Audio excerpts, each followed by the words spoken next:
So I spent several hours talking to immigration chiefs here in Benghazi on the east side of Libya. The Libyan National Army has a very good grip on the immigration problem, albeit fighting against a huge crisis with limited resources.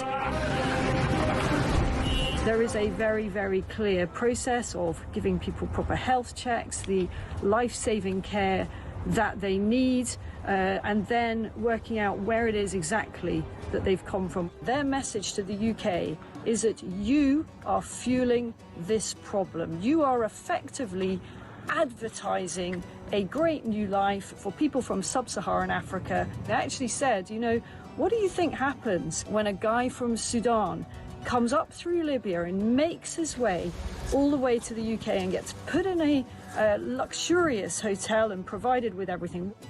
And make no mistake, it is a perilous journey. We see it from the end point. We see the channel crossing as the dangerous bit, but actually where these journeys begin is in the hot desert. Many tens of kilometers have to be covered on foot by these migrants, and as many as 1 in 4 do not make it. That means bodies in the desert. The Libyan authorities are having to recover bodies in the desert. About the UK and how much awareness. Please understand the scale of what we are dealing with here with very, very limited resources. Once again, you know, people come in from charities, from NGOs, they use warm words, and the authorities here told me the only thing that we ever get is maybe a few toothbrushes and some nappies for the babies.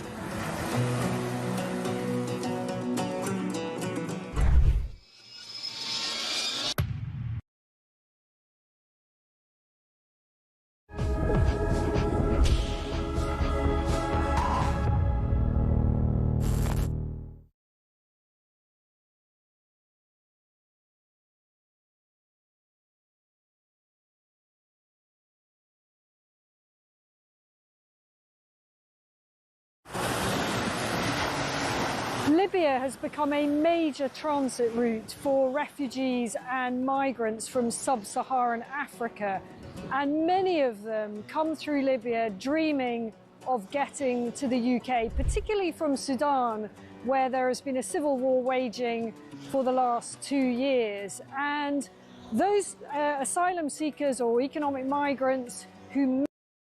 Across the UK, on DAB+, on YouTube, on your mobile, and on your side.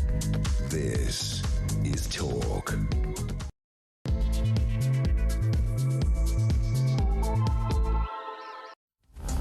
Hello, and a very good afternoon to you. No, you haven't slept through or woken up or done something strange. It is me, it's Petrie here with you for the next 3 hours here on Talk, and we've got lots to get through. Of course, we're going to be reflecting on Chris Rea, who is, if you're religious, literally driving home for Christmas as the 74-year-old died. That was, everybody was out there singing his songs. We all know the Chris Rea story, right? We all know his music. I've been a fan of his music for a long time, not just the Christmas special. So we'll be reflecting on the life and times of Chris Rea. We'll also be looking into what's been going on in Moscow, because yet another Russian general has been blown up. Was this Ukraine, or was this somebody else? I mean, there's been quite a few people killed by explosives, top of the military in Russia. So it'd be interesting to see what our specialist, Paul Beaver, who I absolutely adore, is going to be here to discuss that. We're also talking about the words the words I never thought I would ever say. Right, I read them this morning, and it was Prince Andrew spitting image puppet used to sexually abuse not Ghislaine Maxwell, the other one, Virginia Giuffre. That was not on my bingo card of anything that I would ever say. But the Epstein files, more of them have come out, not all of them, but more of them have come out, and that puppet is there. I mean, you literally couldn't make this stuff up. So we'll be looking at Andrew, formerly known as Prince, as well, and also that he may be alone for Christmas, as his daughter seems to abandon him. Plus, we're going to be looking ahead at some of the Christmas sports content, because that is what Christmas is all about, isn't it? It's all about that. And, of course, your voices. I still do want to hear from you on all of the things we're going to be discussing this afternoon and evening. So please do give me a call, 03444 991 1000. Calls are charged at the national rate, but we do call you back. And you can text the word talk and your message to 87222, and I'm really looking forward to chatting with you through the next 3 hours. But first, let's turn our attention to the politics, because they never disappoint, do they? It's a gift that just keeps on giving. Kemi Badenoch, Nigel Farage, is that an unholy alliance, or is that something that you think will be magical? Do you think it's actually something that is going to be necessary? That is the only way that Reform are going to see running the country, and the only way the Tories will is if they join together. Now, they need about 47% of votes, which ironically is exactly what the poll numbers are saying right now that they would get if there was an election right now, right? If you believe in the pollsters. So the alliance of Reform and the Tories. And what about the alliance the other side? Is Labour going to have to be joining up with the Greens, with the Lib Dems? Lib Dems won't go anywhere near the Tories again. I'm absolutely certain about that. Well, to discuss this and other points of interest with politics is Charlie Rowley, former Conservative Special Advisor. Good to see you, Charlie. Thank you for coming in. Thank you. Charlie, first of all, I just want to talk about Kemi Badenoch, because she, as somebody has sat her down and said, stop being a wet blanket, haven't they? Because she suddenly is sounding a little bit more like the opposition.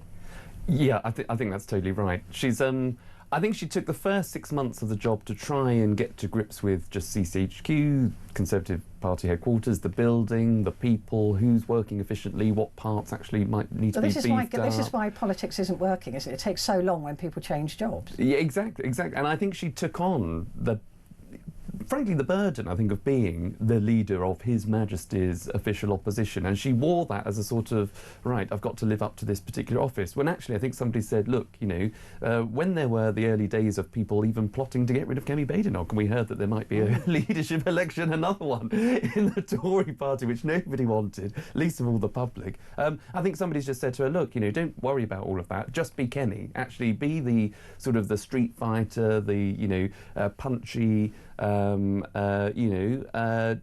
conviction politician that you are. That's what got you the leadership, so just be Kemi. I was just about to say that, because actually her performance at the leadership speeches, she was feisty and fighty, and I looked at her and I thought, oh, do you know what, this she could be quite interesting. I'd love to see her at PMQs, because I just thought she's going to come out fighting, which is exactly what we needed 6 months into this Labour government.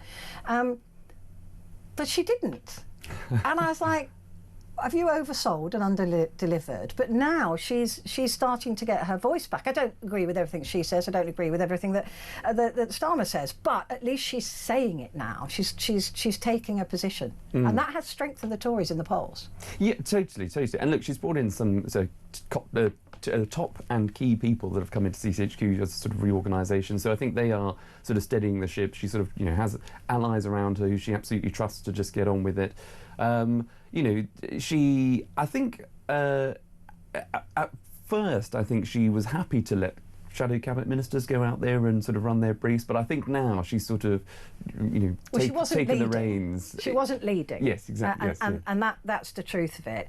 And it was disappointing, but she's since got her teeth into this. And interestingly, we're not hearing about her leaving now. We're not hearing those rumours, right? But we are hearing from Labour that Keir Starmer's days are numbered. I mean, to be fair, I said that from day one, that he wouldn't see 5 years as PM. And each week that goes past, that seems to be becoming more and more true, right? More and more believable, because a lot of people went, no, you're wrong, it's going to be fine. Keir Starmer, nothing seems to be helping him at the moment, including his communications team and his own gob. right? No, I think that's true. And of course, people would say, well, I would say that, wouldn't I? But I think, taking a step back, I think there was just a misunderstanding and a misreading of the election win. It was a huge win in terms of the number of seats, but the turnout was very, very low. Very poor. It's on 33% of the population or something? Exactly. And I think, look, if they'd understood that actually, OK, we've got this huge mandate, but it's a loveless landslide, so we've got to be a bit more cautious in some of the decisions that we're making. You can't just carte blanche come in and then on day one do things like taking away the winter fuel allowance. I mean, what? What was that? I mean, for goodness sake, you're taking on the people who, first of all, everybody has got sympathy for, right? So nobody's going to go, oh, that's a great idea. Well, a couple of people did, but also people who vote, and it's just cruel. And it felt to me like he was setting out his stall to say this is who we're going to be. But it was just the most bizarre decision. No, I think so. And it was sort of isolated on its own. And along then came the sort of the farmers' inheritance tax. Yeah. Again, you can make these changes, but if it was a part of a wider set of packages or a package in total where you said, look, we've got to make some really difficult decisions part of the budget. Than That wasn't that far away. Well, exactly. It was an odd political decision. It was definitely a political decision in my view. Yes. Oh, yes. To set his stall out, but it's the only time we've seen any sort of decisive decision, but even that was U-turned on. Exactly, and that's the other, you only get maybe, even as a new government, you only get one or two opportunities to either do a U-turn or say, look, we're new to this, we made mistakes, but now we're going to focus on getting those priorities right. He's had about 5 resets in, I know, it's embarrassing. In less than 18 months. It's honestly embarrassing, and I was quite hopeful, because I have no political, I can't bear any of them, right? I mean, I literally have no political allegiance, but it was time for a change, and Ian Collins, just at the end of his programme there, said something I completely agree with. And he said they thought just being Labour was going to be enough, that actually we're different was going to cut it. But it didn't, and it hasn't, and it won't. Yeah, no, I totally. And I think what's also, regrettable if you are, in Labour HQ at the minute, or if you're sitting number 10, it's not as if he's just appeared. He was leader of the opposition for 5 years. He had 5 years to be making a plan alongside, people like Yvette Cooper, who should have, really got on top of the migration issue a bit better than what she did. That's what, she's been moved to the Foreign Office now, but she was chair of the Home Affairs Select Committee. She'd been in government before under Blair. So you would have thought there'd be 2 or 3 people that had really had a plan. So when Labour came to power on day one, which was inevitable, because you're absolutely right, people were fed up of the Tories chopping and changing their leaders, because of the internal politics and all the rest of it. We never vote governments in. No, we vote governments out. Exactly. So if they've hacked us off enough, then we get rid of them. And actually, it almost doesn't matter who follows. We're not very good at saying we want that person or we want that party. We just don't want that one. Yes. Yeah. Let's have a look at the coalition. The parties on the left. But Reform and the Tories. Now, I always say that if somebody says it's never going to happen, it's definitely going to happen in politics. And almost it's when this coalition will happen. I don't think, or this agreement will happen. I don't think we'll see it until closer to the election, but I completely would put my money on we will see it. No, I think it's more likely than at the moment, I think. Or becoming more likely than an outright win for any particular party. So, we've talked about Labour, obviously, probably, I don't think we'll see an outright government for decades now. Well, I think it's possible, absolutely possible. I mean, I just think as a country we've only had one sort of coalition in recent memory, sort of the 2010 to 2015 with the Tories and the Lib Dems, and that was a 2-party coalition. And that was sort of, the electorate after 5 years, voted out the small party in that sort of coalition, and, they got a bit of a hammering, the Lib Dems. Aren't we so divided now, though, with the introduction of Reform, who are sucking a lot of oxygen out of the room, and they appear to be different. What we were saying before is people might not want to vote them in, but they definitely don't want the Tories or Labour again. So, that could be where it goes. I'm not sure that they would get enough to be an outright government. So, but we know what they're like, these politicians. They'll they'd dine with Myra Hindley if it gave them a few extra points at the ballot box. Do you know what I mean? Well, totally. And look, that's why, you know, Reform are ahead in the polls, because people are so angry about lots of different things. And rightly so. And rightly so. On both sides. Now, if Labour and the Tories continue to attack Reform, will that eat into Reform's poll lead? I think it strengthens them. Or does it strengthen them? And that's the question. And that's why Labour, in particular, because they are the governing party, have got to work out how to manage Reform, how to manage Nigel Farage, particularly in that red wall area, the northern constituencies that they voted for Brexit back in 2016, that voted for Boris in 2019. That trusted Boris, you know, so, and then trusted Labour. Exactly.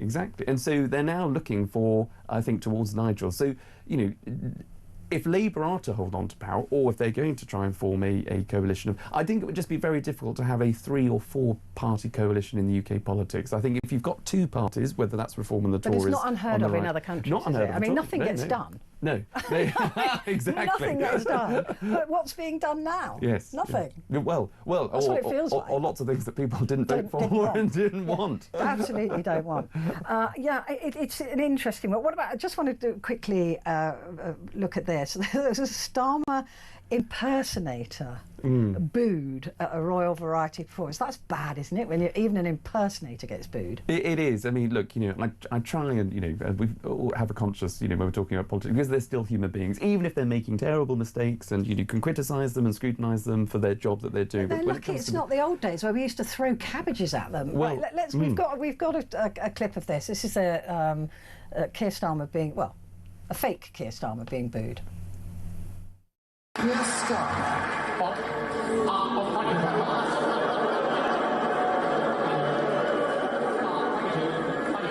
Thank you. It's so lovely to be here.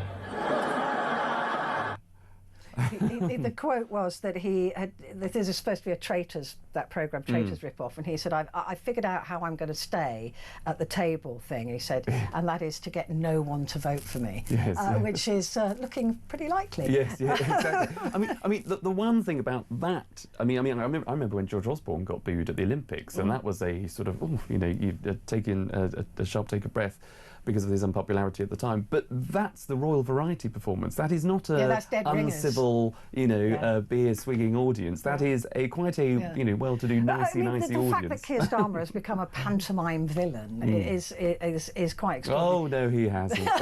Very good. I like the cut of your jib. Charlie, thank you very much indeed. Thank you for having me. Charlie Rowley there, former Conservative Special Advisor.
Brand new for 2026. It's going to be the only way to start your day. It's the home of common sense. It's where the nation can come to speak about the day's news. It's the Jeremy Kyle Breakfast Show. You know who you are. You get up, you graft, you work hard. I'm here for you. We want to hear your side promise you one thing, it is where the nation can and will come to talk. The Jeremy Carr Breakfast Show, weekdays from 6 a.m.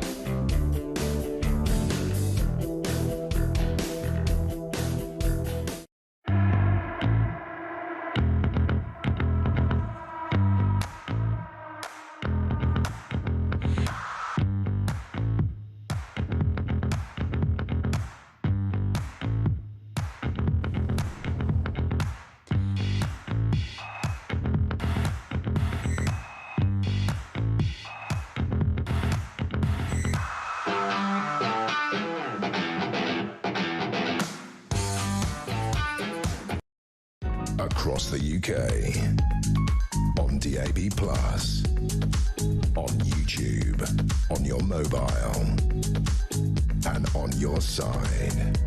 This is Talk. Hello there, and a good afternoon to you. It is Petrie here with you until 7 o'clock. And we've got a lot to get through, but what about what's happened in Australia? And actually, this time, I'm not talking about that terrorist attack. I'm talking about the Australian-style ban on social media for children under the age of 16. Now, a lot of people think this is a really bad idea because a lot of young people have social media, and it should be up to the parents to lock it down or to make sure that they're not on it too long or that they're not getting bad messages through. But Australia's gone a step further and they've said, no, we want an outright ban on these social media platforms. It is dangerous for children under the age of 16 and it shouldn't be allowed to be seen at all. Keir Starmer, when this was first mentioned, of course said, no, that we'll never do it here. I think that is, anti-freedom, all of these things. He's now considering it. What a shock. But is this a good idea? And will it do what we think it'll do? Look, us older people, right? We think it's just a case of going, well, you can't, because I wouldn't be able to access it, right? So I think, oh, yeah, that's barred. But kids know a way around this stuff, right? They do. And they're leaving us in the dust. So will this actually achieve anything? And should we be looking at doing the very same thing here in the UK? It is now apparently being considered. Well, let's turn now to Will Geddes, a security expert and author of Parent Alert, How to Keep Your Kids Safe Online. Will Geddes, it's been a minute. How are you? It has been a minute, Petrie. Very well indeed. Nice to see the studio all Christmassy. It's all lovely. I'm even wearing green velvet for the occasion. I know. Very, very festive. Very festive for a Grinch. Will, tell me about this idea in Australia. Look, there's a lot of countries, it's not just the UK now, looking to see how successful this may or may not be. Is this actually going to do what they hope it's going to do? I'm not sure it will, and I think, Petrie, you summed it up quite beautifully in your introduction, which is really to cover two particular aspects. The first of which is, if you put any kind of controls in on a child, on their internet or social media activity, they will try and find a way around it, and that's for certain. They will find a workaround in some shape or form. But secondly, there is the issue of parental control, and that's something that I covered in the book you very kindly mentioned, which is about the fact that parents have to take a very active involvement and should take an active involvement in their children's online activity. And that's not just social media, but it's general internet, which leads me to the third part, which is they don't need to be on social media to see nasty content or to be potentially groomed. And those aspects are controlled by the platforms of the social media. They can go online on the internet and they can very easily be susceptible or vulnerable to those threats anyway. So, I mean, look, a lot of parents will think that their children are safer upstairs in their bedroom, going through their phones or their laptops, safer than letting them out on the streets like we used to be allowed, like feral monsters that we were. But, well, I speak for myself. But no, me too. Yeah, but they're not safer, are they? But if a child is going out on the street, a parent will say, well, be careful, don't talk to strangers, come home quickly, do that, blah, blah, blah. But when they're on the internet, it's just kind of like, off you go then. Because I know. Why? Where is that disconnect? I mean, the disconnect is basically, I think, for many parents, and particularly our generation, Petrie, is that we grew up at the very beginnings of the internet, and we existed outside and pre-internet days where we weren't so reliant on it. We've probably become increasingly reliant on it, and certainly with our smart devices in terms of our banking, our communications of various types. But for children, social media is the be-all and end-all. That is what their life is being shaped around.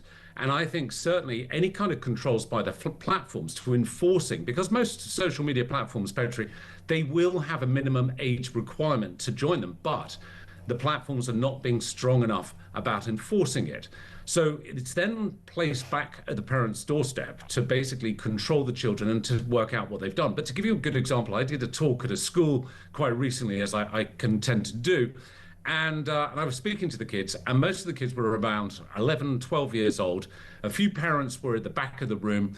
I suitably engaged the kids, obviously, that they kind of lost thought that the parents were at the back of the room. And I said, so how many of you kids have got an Instagram account? An Instagram minimum age is 15, 16 years old. All of them put their hands up. I said, how many of you kids, put your hands up, have got an Instagram account that your parents don't know about? And pretty much every child put their hand up as well. And the disconnect is that many parents don't really understand technology as well as their children do. And that's why putting parental controls on devices, going back to my point earlier, is simply a challenge for the child more than anything else. Yeah. So the platforms themselves then, I mean, obviously Donald Trump, with all his tech bros in the US, is livid with the idea that we're going to put restrictions or could put restrictions or have put restrictions on some content. He says it's anti-freedom of speech, that's all of these things. Will the platforms ever take the kind of responsibility that we think they should take, or is it not their job? Well, I think there's a bit of both, actually, Petrie. I think that there are two types of worlds of social media, if we can club them together. There is this sort of entertainment value, which is the Instagrams, the TikToks of this world, which do contribute a certain degree of education to those platforms as well for their audiences. And then there's the more adult areas or forums of discussion, like perhaps X, formerly known as Twitter, where adults, the likes of you and I, will debate various things. Trolls will feel free to be able to make whatever comments they want to make, more often than not on my posts. But you grow thick skin when you go on these things. Yeah. For children, it's a lot more impacting psychologically for them at a very formative and developing ages. And one of the concerns is, and something, again, without wishing to plug my book unnecessarily, but one of the things that I talk about working with a child psychologist is at what ages certain children should be exposed to or introduced to certain technology. So whether that be a smartphone, whether that be the internet, whether it be particular social media. And unfortunately, the responsibility still comes back to the parent. However, the platforms themselves could do a great deal more. It breaks my heart when I see a kid in a buggy with a smartphone, not communicating. It's really heartbreaking. Listen, just before I let you go, it would be remiss of me not to ask you about the latest news coming out of Australia with regards to that terrorist shooting. It seems that they've now got footage of these two men who I don't want to glorify by giving their names, who were training in a foreign country. Why are we only seeing these images now? Were they known about before? What went on there, Will? Well, the father was certainly on the watch list already, being associated and affiliated to an ISIS cell down in Australia, and particularly outside of Sydney. And the question mark has to be raised about watch lists and their benefit. What's the point? I'll come more to that in a moment. But certainly they travelled, as we understood, 2 weeks prior to the attack to Mindanao in the Philippines, which is, again, an enclave of Islamic extremist groups. There are about 4 different groups that fundamentally operate down there. Now, again, the Philippines authorities and their Counter-Terrorism Act has done quite a lot to stopping foreigners go down there to learn tradecraft and how to create IEDs, improvised explosive devices, and to get firearms training and how to conduct assaults. But it's believed that these two had been down there. The authorities knew about it, but they'd done nothing about it. And the question I think it comes back to, Petrie, is does Saudi Arabia have a watch list? No. Does the UAE have a watch list? No, because they think that if you are sufficiently valid to be on a watch list, you're booted out of the country. Yeah. Yeah, I mean, this is the thing, isn't it? We've heard it before here with certain attacks. Oh, you know, but Prevent was told about him, or they were being watched. And it just, I mean, as a security expert, it must make your blood run cold, because actually they are known. They are known to be dangerous, and yet there is an unwillingness, for whatever reason, just to get them out of the system, get them away from people they can hurt. Well, it's virtually impossible, Petrie, to be able to monitor the number of people who are on the watch list. Here in the United Kingdom, we have in excess of 45,000 subjects of interest who are on the watch list. Now, over and beyond that, there are many, many more that are just blipping onto the radar of the security services.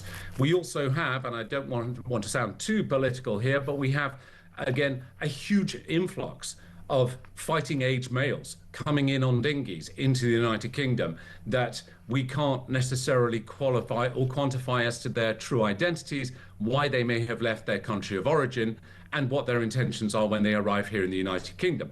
Many might be here to contribute to society, but sadly, there will be those amongst them who may not be here. Yeah, I mean, even one is one too many, isn't it? It really is. Really? Well, it's a delight to see you. A very Merry Christmas to you. And likewise. Hopefully I'll see you next year. Will Geddes there, security expert. Check out his book, Parent Alert, How to Keep Your Kids Safe Online.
Across the UK, on DAB+, on YouTube, on your mobile, and on your side.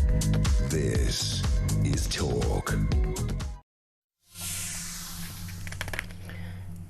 Hello there, this is Talk, and it is Petrie here with you, and we've got a lot to get through. We're going to be talking about the Moscow explosion in this hour, and that absolutely fascinates me, because we don't know if that was Ukrainian or whether it was someone from inside Russia. So we'll be talking about that with Paul Beaver in a little while. But first, let's have a look at what's going on with the NHS. Talking about driving home for Christmas, which we will be, because sadly Chris Rea has died. We will be addressing that story a little bit later on in the programme. But the NHS now needs to get patients home for Christmas, and they've been unable to do that because of the doctors' strike. Before we get into this interview, I want to know what you think about this doctor strike. Do you support it? Do you support... I mean, Scotland is going to be coming out as well for a strike in January as well. But I'd love to know what you think about this, whether you think the doctors deserve what they're asking for, which is another 26%. There is an awful lot going on there. They've already had around 30% over 3 years. So I'm just asking, maybe you do think they're worth that extra money, maybe you think that they're not, but Scotland is next to come out on strike. Roy Lilly joins me now, former NHS Trust Chairman. Very good to talk to you, Roy. Thank you very much indeed for joining me. It's good to see you again. Tell me, Roy, I just asked that question. Are the public with the doctors this time, do you believe? Less so. I think, Petrie, all the signs are that public support is dropping off for them. But, you know, the important thing is here, the doctors know that, and they don't care about that. They've abandoned the kind of moral high ground of being a doctor, and they've said, we don't care about that, we want our pay rise. And that's put, you know, West Streeting in an even more difficult position, because Streeting previously has been saying, oh, you're going to let the public down, people are going to die. And, you know, we've had all this palaver with the big pandemic of flu that turned out not to be the big pandemic of flu. And so he's trying to use that public appreciation or public support lever, and it just doesn't work, because the doctors are saying, we just want our pay rise and we want our terms and conditions fixed. So I don't think it makes any difference whether the public support them or not. It is quite a break, though, isn't it, with the public? Because the public has always, you know, we do love the NHS and we do want to support the NHS, and all we're seeing at the moment is this behemoth that keeps needing more and more food, and the service not getting better commensurate with that extra food. But for doctors, we always imagine them, don't we, to be, like you said, to have that moral distinction, to do no harm. You know, it's part of their oath to not harm patients. Well, it clearly does harm patients when they take 5 days off when they know it's winter and it's at the worst. Yes, I mean, it does put patients at risk. There's no argument in that. And I think, you know, the days of the public perception of Dr. Findlay, if you remember Dr. Findlay on the old black and white telly, you know, what the public perception of what a doctor is. I mean, in those days, the doctors had a career for life, and now they want a career and a life. And, you know, we've got a totally different kind of mindset amongst young doctors, particularly young doctors coming out of training. They just see the whole world entirely differently. And we have to deal with that. I mean, I'm not in any sense subscribing to the idea of doctors going on strike. I don't. But we have to deal with the reality of what is going on here. And it's no good streeting, you know, insulting the BMA and saying they're throwing petrol on the NHS and the Jenga tower of the NHS is going to collapse. None of that works. It's like water off a duck's back. He has to roll up his sleeves, get round the table and start talking to them, because otherwise this will go on. The next big inflection point here is on the 6th of January, when the current mandate, the BMA mandate, excuse me, the current BMA mandate runs out on the 6th of January, and the BMA have to reballot their members to see whether or not they want to continue their strikes on into the spring and summer. And you know what? I wouldn't bet against them voting for more strikes. I really wouldn't. I mean, not every junior doctor belongs to the BMA, and not even all the doctors who belong to the BMA have been out on strike. But there's enough of a hardcore to give the NHS a lot of worry and a lot of aggravation. We got around it this time. I mean, I think we ducked the bullet this time with the flu, because the flu only by luck. Yeah. Yeah. Well, it came early. That's right. It came early.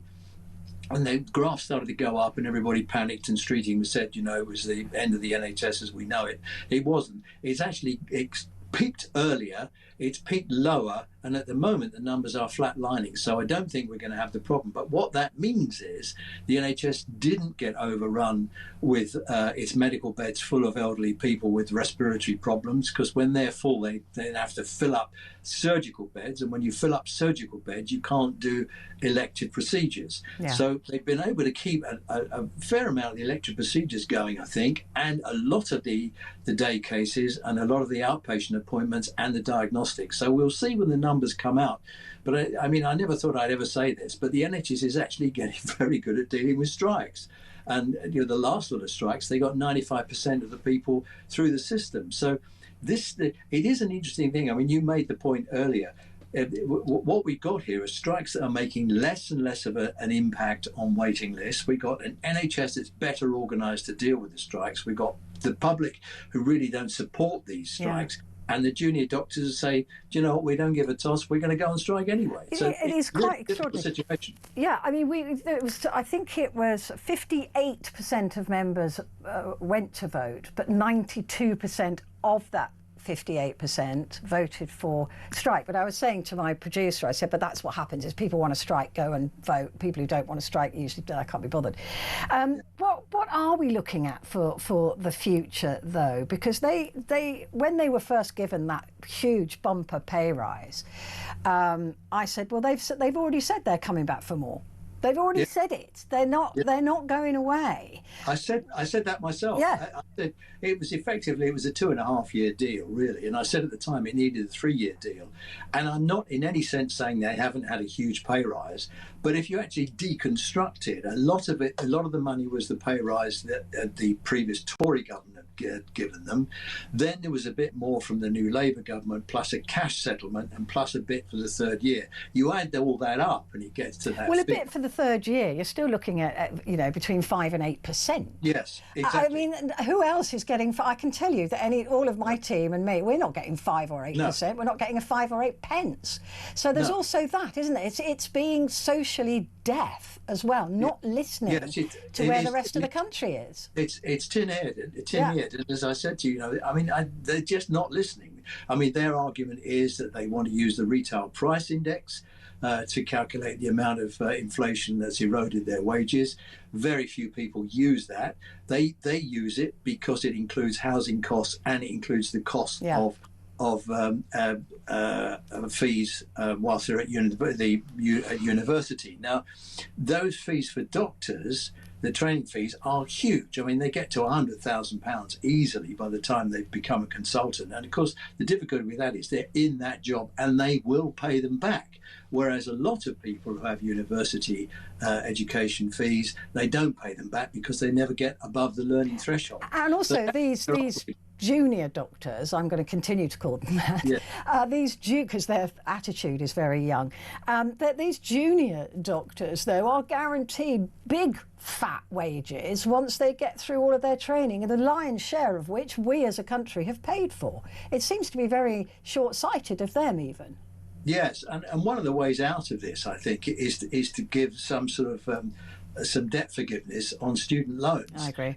It's not unusual for other countries to do it. I mean, I wrote a piece just recently where I said we should have a 5, 7 and 10-year stations on the way, where if you stay for 5 years, you pay a percentage of your student loan, 7 years, you pay less, than 10 years. I absolutely agree with you. It doesn't seem to be rocket science, right? to do that. We should do the negotiations, get it fixed. Let's run the NHS. We couldn't do any worse, I can tell you. It's easy, I've tried. Roy, it's a pleasure to see you. Have a good Christmas, won't you? Roy Lilly there, former NHS Trust chairman. I just want to take a quick call here, and Lowry is on the phone from Merseyside. Lowry, how are you? I'm okay, thank you. Good to speak to you.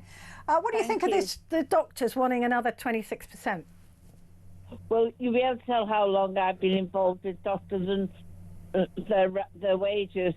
As Roy Lilly negotiated in the 70s when my husband was a junior doctor. Oh, wow.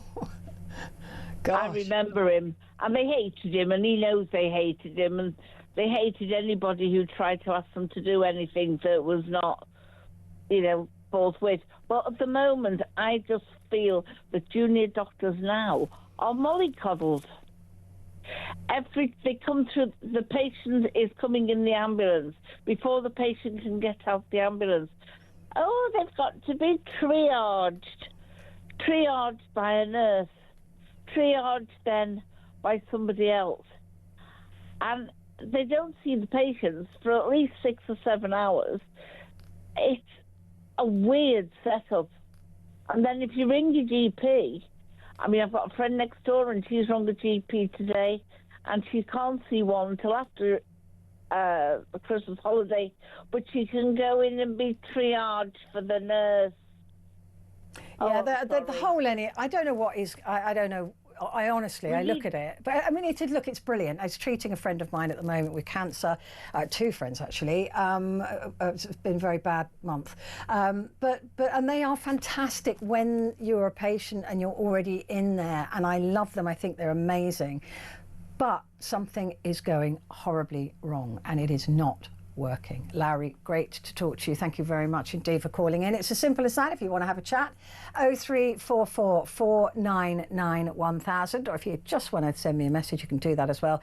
Text the word talk and your message to 87222.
The Talk app. You can watch, catch up and listen to all your favourite shows and podcasts anytime, anywhere, all on the Talk app. Watching and listening to Talk just got easier. There's now only one place for the home of common sense, so head over to your App Store or Google Play and search Talk now.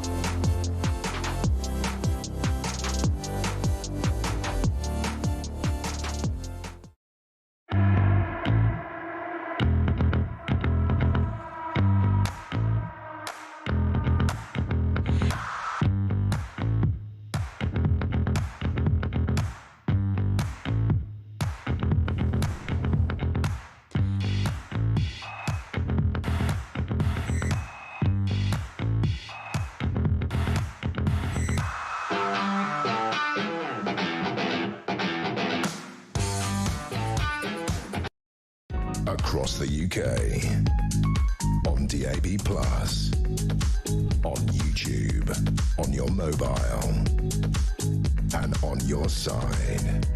This is Talk.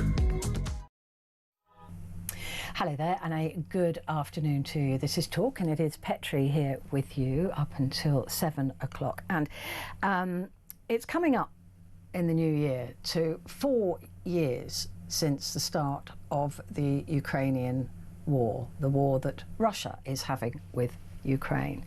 4 years when Vladimir Putin thought it would probably be 4 weeks maximum, and that people would be throwing roses in front of tanks and thanking him for taking the whole of Ukraine. It didn't turn out that way. In fact, it has been a very bloody 4 years, and it continues to be so. Although we keep hearing about a peace deal, it could take years more. Hopefully it doesn't, but it could do.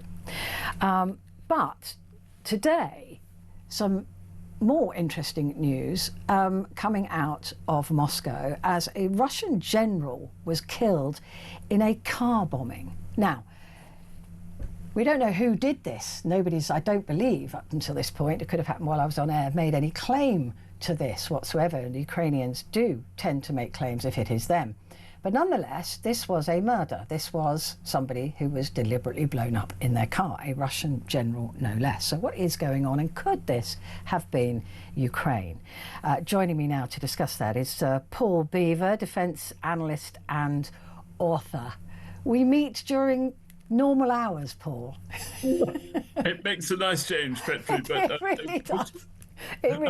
Whenever, it's always good to chat with you, because these are important things that we're talking about, and the Russian invasion of Ukraine and the illegal war, even though the White House somehow doesn't understand that Russia started this, this is an important war of our times. I mean, it really is, not only for what it actually is, but for what it means as well. But let's have a look at this explosion. This Lieutenant General Fanil Savarov died after an explosive device placed under a car detonated. Do we know if this was his car that he got into and that it was deliberately placed there? Yeah, we think so. We think that it was his car, although the position of the car is quite interesting, isn't it? I mean, yeah. I've had Northern Ireland experience, and I'm afraid car bombs were something that happened a lot. Yeah, me too. And it's an interesting position, almost as if he drove a little way before something happened.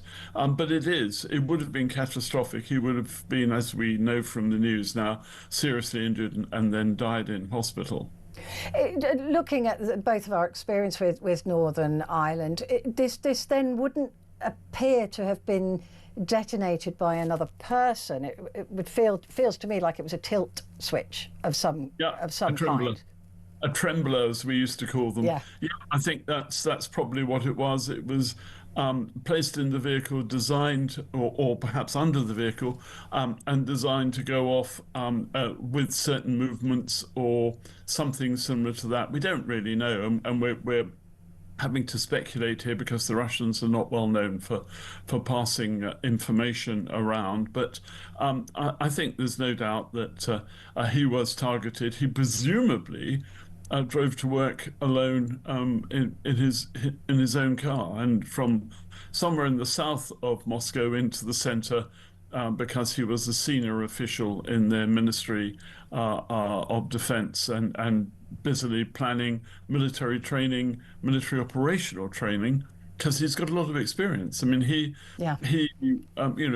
has a record in Chechnya, in Ossetia, in Ingushetia, and he led the Russian forces in Syria in their very bloody attacks on the rebels, those who are now in power in Syria. And quite a young man, actually, to have done all of that at the age of 56. I mean, we're used to the Russian generals being a bit older, but this maybe they're running out of them. I don't know, but I think they want people with new ideas and new technologies and the ability to grasp this. But I mean, if you look at his service record, it's all pretty good. Yeah. You know, this is a straightforward appointment. He is not the favoured son of somebody, or there's no nepotism here. This is a guy who is a practitioner of the military art and seems to have been good at it because he's been promoted. So we now have actually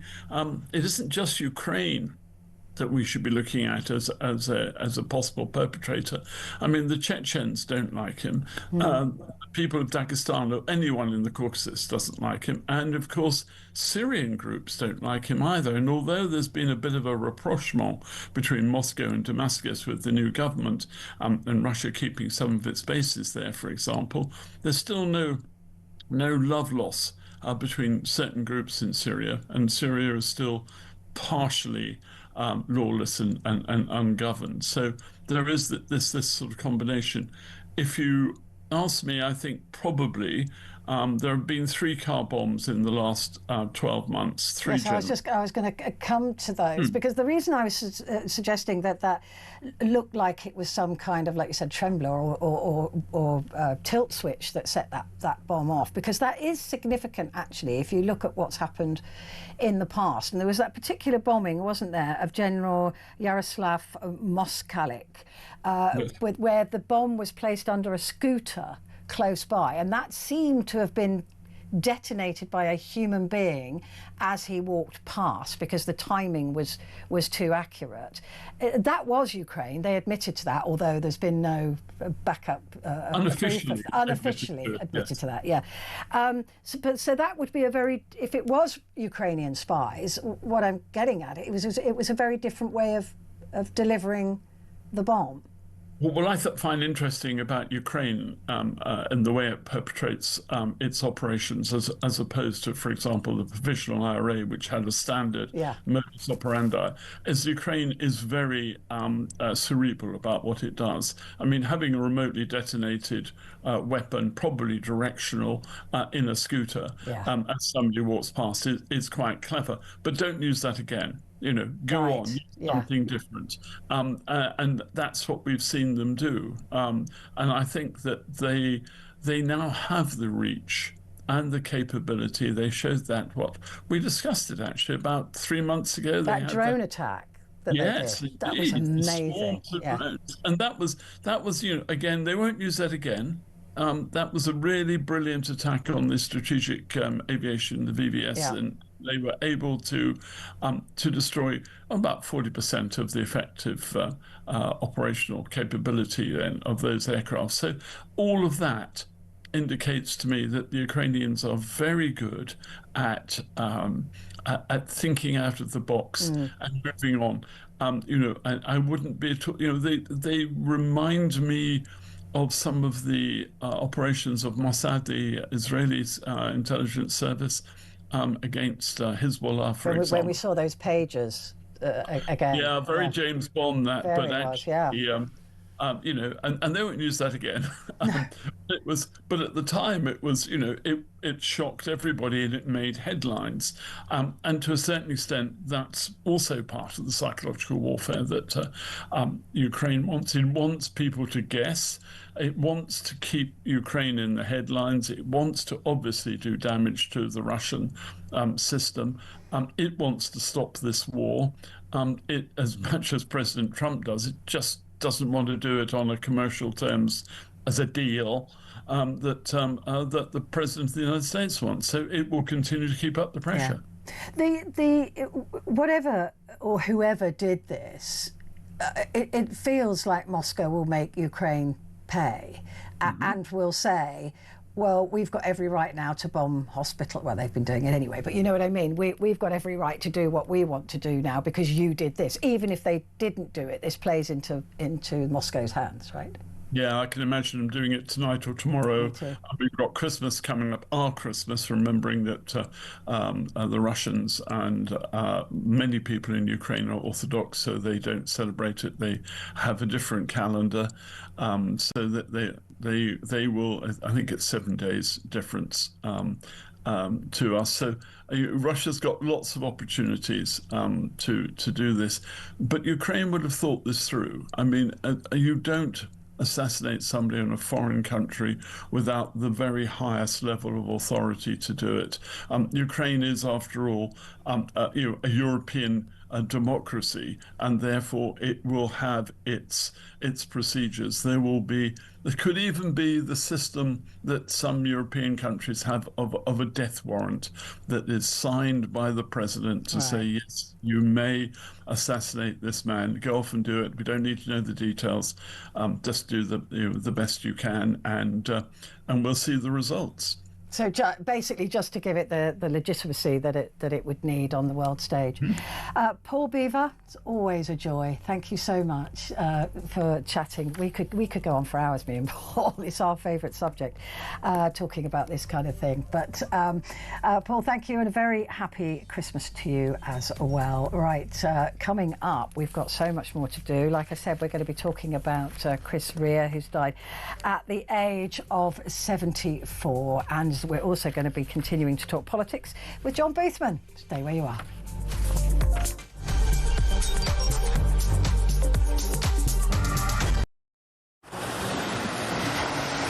Libya has become a major transit route for refugees and migrants from sub-Saharan Africa, and many of them come through Libya dreaming of getting to the UK, particularly from Sudan, where there has been a civil war waging for the last 2 years. And those asylum seekers or economic migrants who make it from Sudan to the UK have a 99% chance of being given leave to remain. So I spent several hours talking to immigration chiefs here in Benghazi on the east side of Libya. The Libyan National Army has a very good grip on the immigration problem, albeit fighting against a huge crisis with limited resources. There is a very, very clear process of giving people proper health checks, the life-saving care that they need, and then working out where it is exactly that they've come from. Their message to the UK is that you are fueling this problem. You are effectively advertising a great new life for people from sub-Saharan Africa. They actually said, you know, what do you think happens when a guy from Sudan comes up through Libya and makes his way all the way to the UK and gets put in a luxurious hotel and provided with everything? And make no mistake, it is a perilous journey. We see it from the end point. We see the channel crossing as the dangerous bit, but actually where these journeys begin is in the hot desert. Many tens of kilometers have to be covered on foot by these migrants, and as many as 1 in 4 do not make it. That means bodies in the desert. The Libyan authorities are having to recover bodies in the desert. About the UK and how much awareness. Please understand the scale of what we are dealing with here with very, very limited resources. Once again, you know, people come in from charities, from NGOs, they use warm words, and the authorities here told me the only thing that we ever get is maybe a few toothbrushes and some nappies for the babies.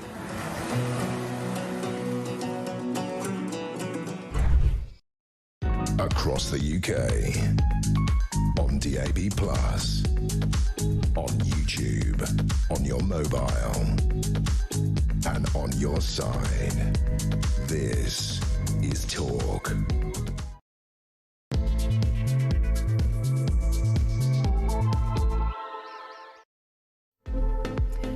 And a good evening. I believe it becomes evening at 5 o'clock. Well, it does in my house anyway. A very good evening to you. This is Talk, and it is Petrie here with you through until 7 o'clock. Lots to come, of course, in this programme, as there always is, busy on drive time. We're going to be talking about Andrew, formerly known as Prince, in a little bit. I mean, honestly, I keep thinking, well, that's it. We've reached the bottom now. That's it. We're scraping the barrel. But no, there's more and more layers underneath that of horror. So we'll be discussing that in a little while. We're also going to be turning our attention to the Countryside Alliance and asking them if they believe that Labour actually hates the countryside. So we're going to be talking about that as well. And looking into what sports will be entertaining you over the Christmas period. But first, let's address the politics of the day, because that doesn't stop, even if they're not working or doing very much. Politics doesn't stop. Wes Streeting suggesting, and it looks like he's just setting out his stall. The Wes Streeting, the Health Secretary, who said, no, I don't want to be leader. I have no plans to take over Keir Starmer's job whatsoever. It looks like he's setting out his stall now as to what kind of leader he would be. And one of those things he's talking about is he's saying that Britain needs to join the customs union with the EU. Meanwhile, Kemi Badenoch has had a bump in the polls. People are liking this new Kemi. And the Tories are saying now, which I said a week or so ago, they're going, yeah, well, we're not closing the door to the idea of buddying up or climbing into bed with reform. So there's lots to talk about here, not least, of course, that in Scotland the doctors have just voted there to have a strike. So we have the best Scottish voice for you, John Boothman, political correspondent at the Sunday Times in Scotland, and viewers to my programme in the evening will know him well and love him dearly. Hello, John. Good to see you. How are you doing? I'm good. Always much better for seeing your little face, as I say every week. It's always such a pleasure. John, look, this politics, it just doesn't stop, does it? But it all seems to be not actually doing anything to support the country. It all seems to be manoeuvring and sneaky little meetings and doing everything but making the country better for us.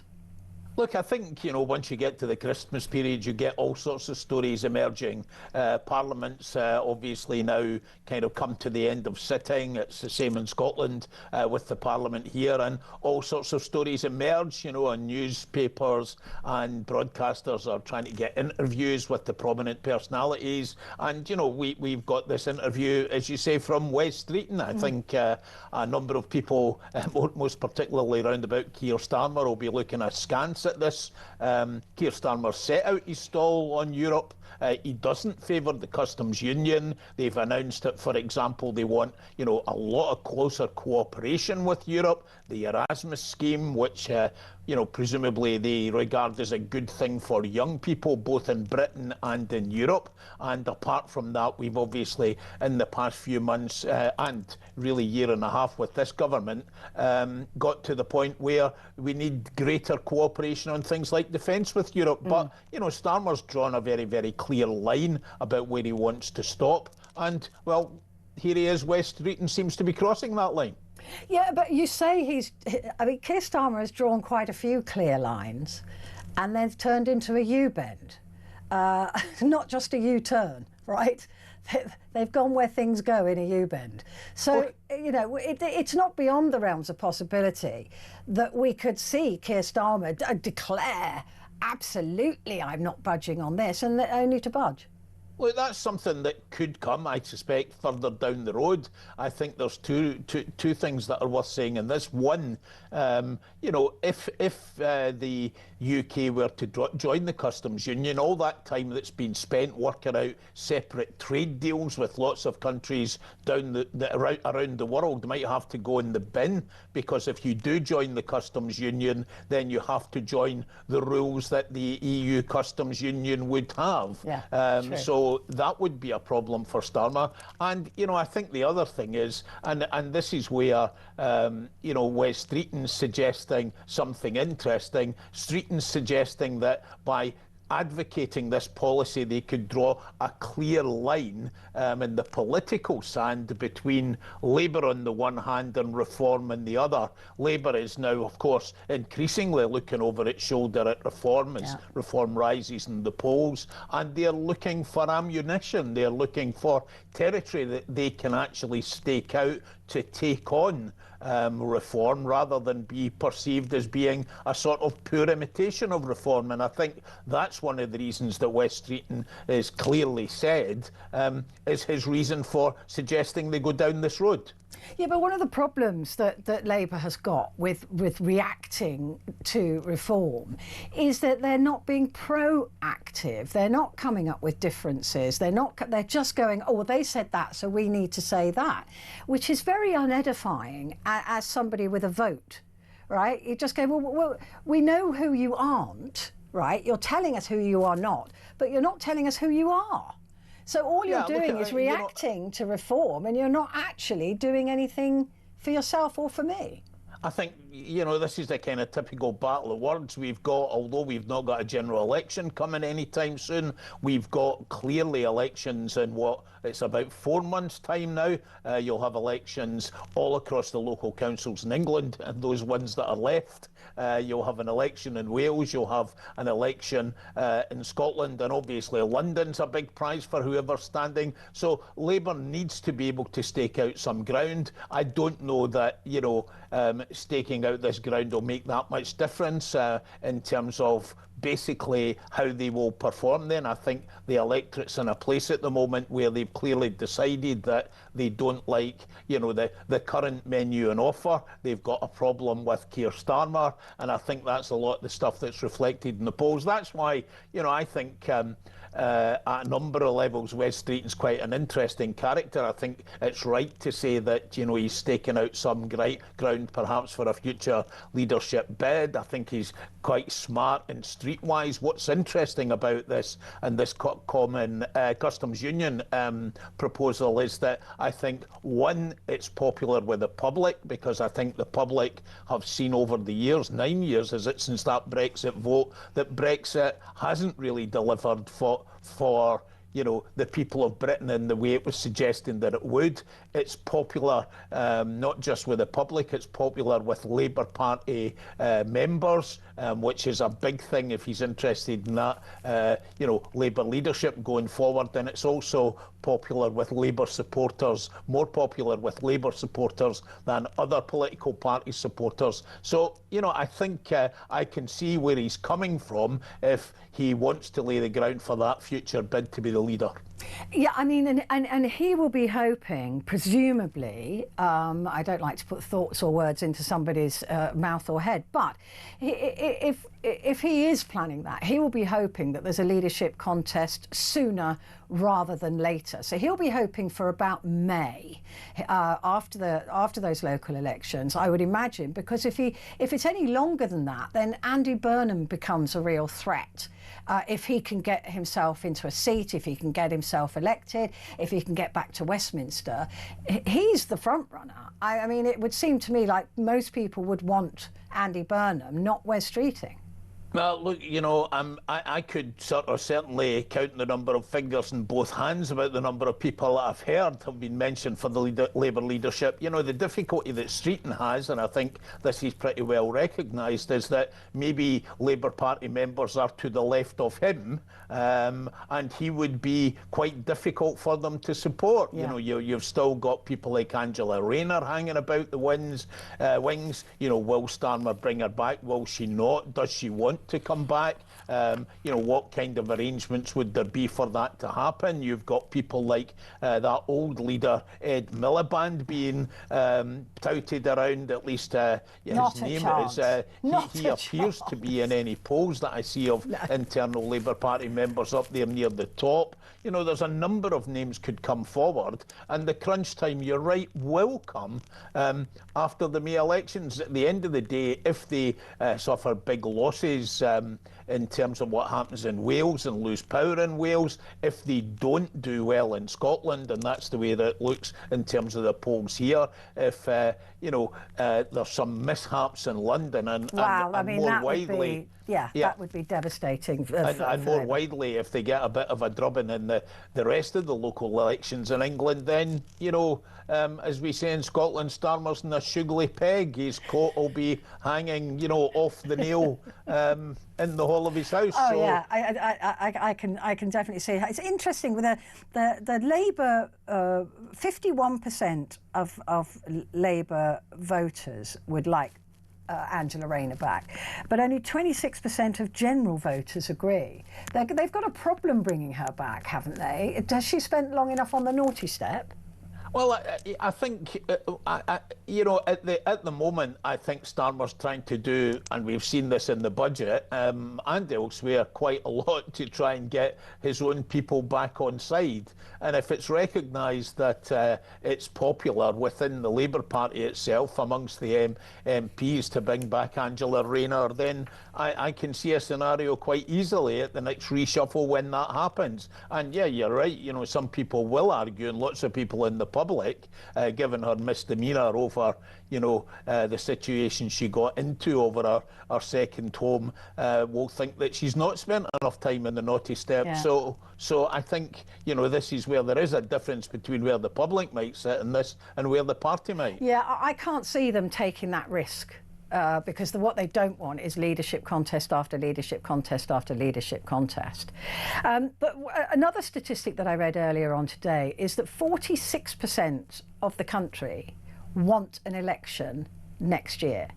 Now, they're never going to call an early election, right? Because they know they're in the brown stuff. But it is interesting that a lot of people are just saying, look, we just need to get rid of this government without any real idea of who the next government might be or what it might be formed from.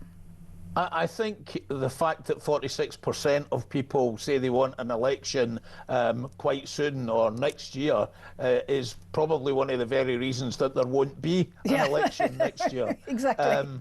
I think, you know, August 2029, I think, is when the next election is due, is a pretty long way off. Yeah. But one of the interesting things, though, is if you do look at the polling, I mean, there's a poll out, Lord Ashcroft poll yesterday, that I read in the Daily Mail, which, I mean, would lead to a wholly unpredictable election result. Yeah. It puts Reform top at 25%. It's got the Tories on 22, up 2% on last month. It's got Labour fourth behind the Greens. Yeah. But, you know, on that kind of poll, I don't want to go into the vagaries and technicalities of the first past the post electoral system. It's absolutely impossible, right, to tell who would actually win, right? And there wouldn't be a clear winner, would there? I mean, unless Reform and the Tories got together, they've got the 47% combined that they would need, but then they'd have to be in government together. Yeah, if that's the choice that both of those parties made, then fair enough, right? However, that's not an easy choice for both of them because they've been, and are still, at hammer and tongs with each other. I can never be sure when I see any of these stories about what happens between Reform and the Tories, about whether Nigel Farage wants to destroy the Tories or whether he wants to cuddle up to them. And sometimes that changes on a fairly regular basis. And I think equally you find that situation where the Tories, although they've put 2% on and they're a couple of percent now behind Reform, they are in a similar position. They see the danger of Reform that could completely be destroyed at the hands of Reform as a party, but on the other hand could see the advantages perhaps of joining up with them in that situation that you mentioned earlier. All of that having been said is that, there's always an alternative, and one of the things that I think that might be prompting some of the speculation around this and the possibility of some kind of deal between the Tories and Reform is that they look at the other side of the political coin and they see Labour, albeit going backwards, they see the Greens, who've more than doubled their percentage in the polls since the last election, and they see the Liberal Democrats and they think, horror of horrors, can you imagine a coalition of those three parties? However, it's early days, right, in all of this. We've got a long way to go to August 2029. And, as we say, look, the next bit in this great and interesting story as it unfolds might be what happens to the Prime Minister next after May. Yeah. Well, we all know that they'll all jump into bed with anyone that will get them the keys to number 10. So I think that's the given there. Listen, just before I let you go, John, there's just been a vote for junior doctors in Scotland to go on strike. It's set to be from the 13th of January, I think, to the 17th of January. Are they asking for the same thing as the English doctors? Yeah, broadly in the same position. Now, what's interesting about this, right, is, and this applies not to the junior doctors, but right across the health service in Scotland, is that the Scottish Government has been able, by virtue of actually paying, by and large, extra money, giving better deals to health service workers, have managed to avoid strikes completely in the health service over the past couple of years, whilst, those were happening south of the border. The Scottish Government, by paying a wee bit extra money, thanks to the Barnett formula and a wee bit of extra taxation that the government in Scotland has raised by having higher income tax levels than south of the border, has managed to stave any of this off. The fact that the junior doctors are not in a position where they feel they can accept this, and they themselves are going on strike, is in itself a new development and really interesting. Again, that having been said, I don't know, there's not been any specific opinion polling in Scotland about it, but I would imagine the public will be probably the same as in England, and they'll take a wee bit of a dim view of this, to be honest. Yeah, absolutely. I suspect that's exactly what is going to happen. John Boothman, always wonderful to see you. If I don't see you before, very happy Christmas. Maybe I'll see you before the new year. John Boothman there, political correspondent at the Sunday Times in Scotland. Be right back to talk about the artist formerly known as Prince Andrew.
The Talk app.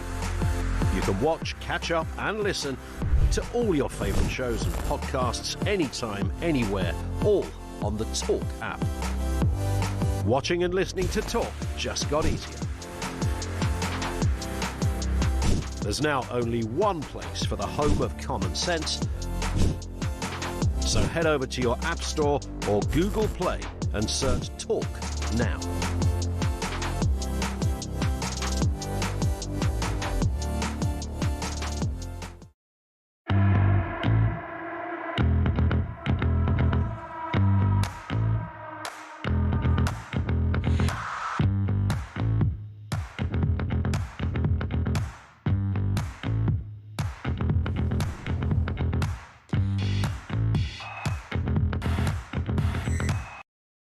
Across the UK, on DAB+, on YouTube, on your mobile, and on your side.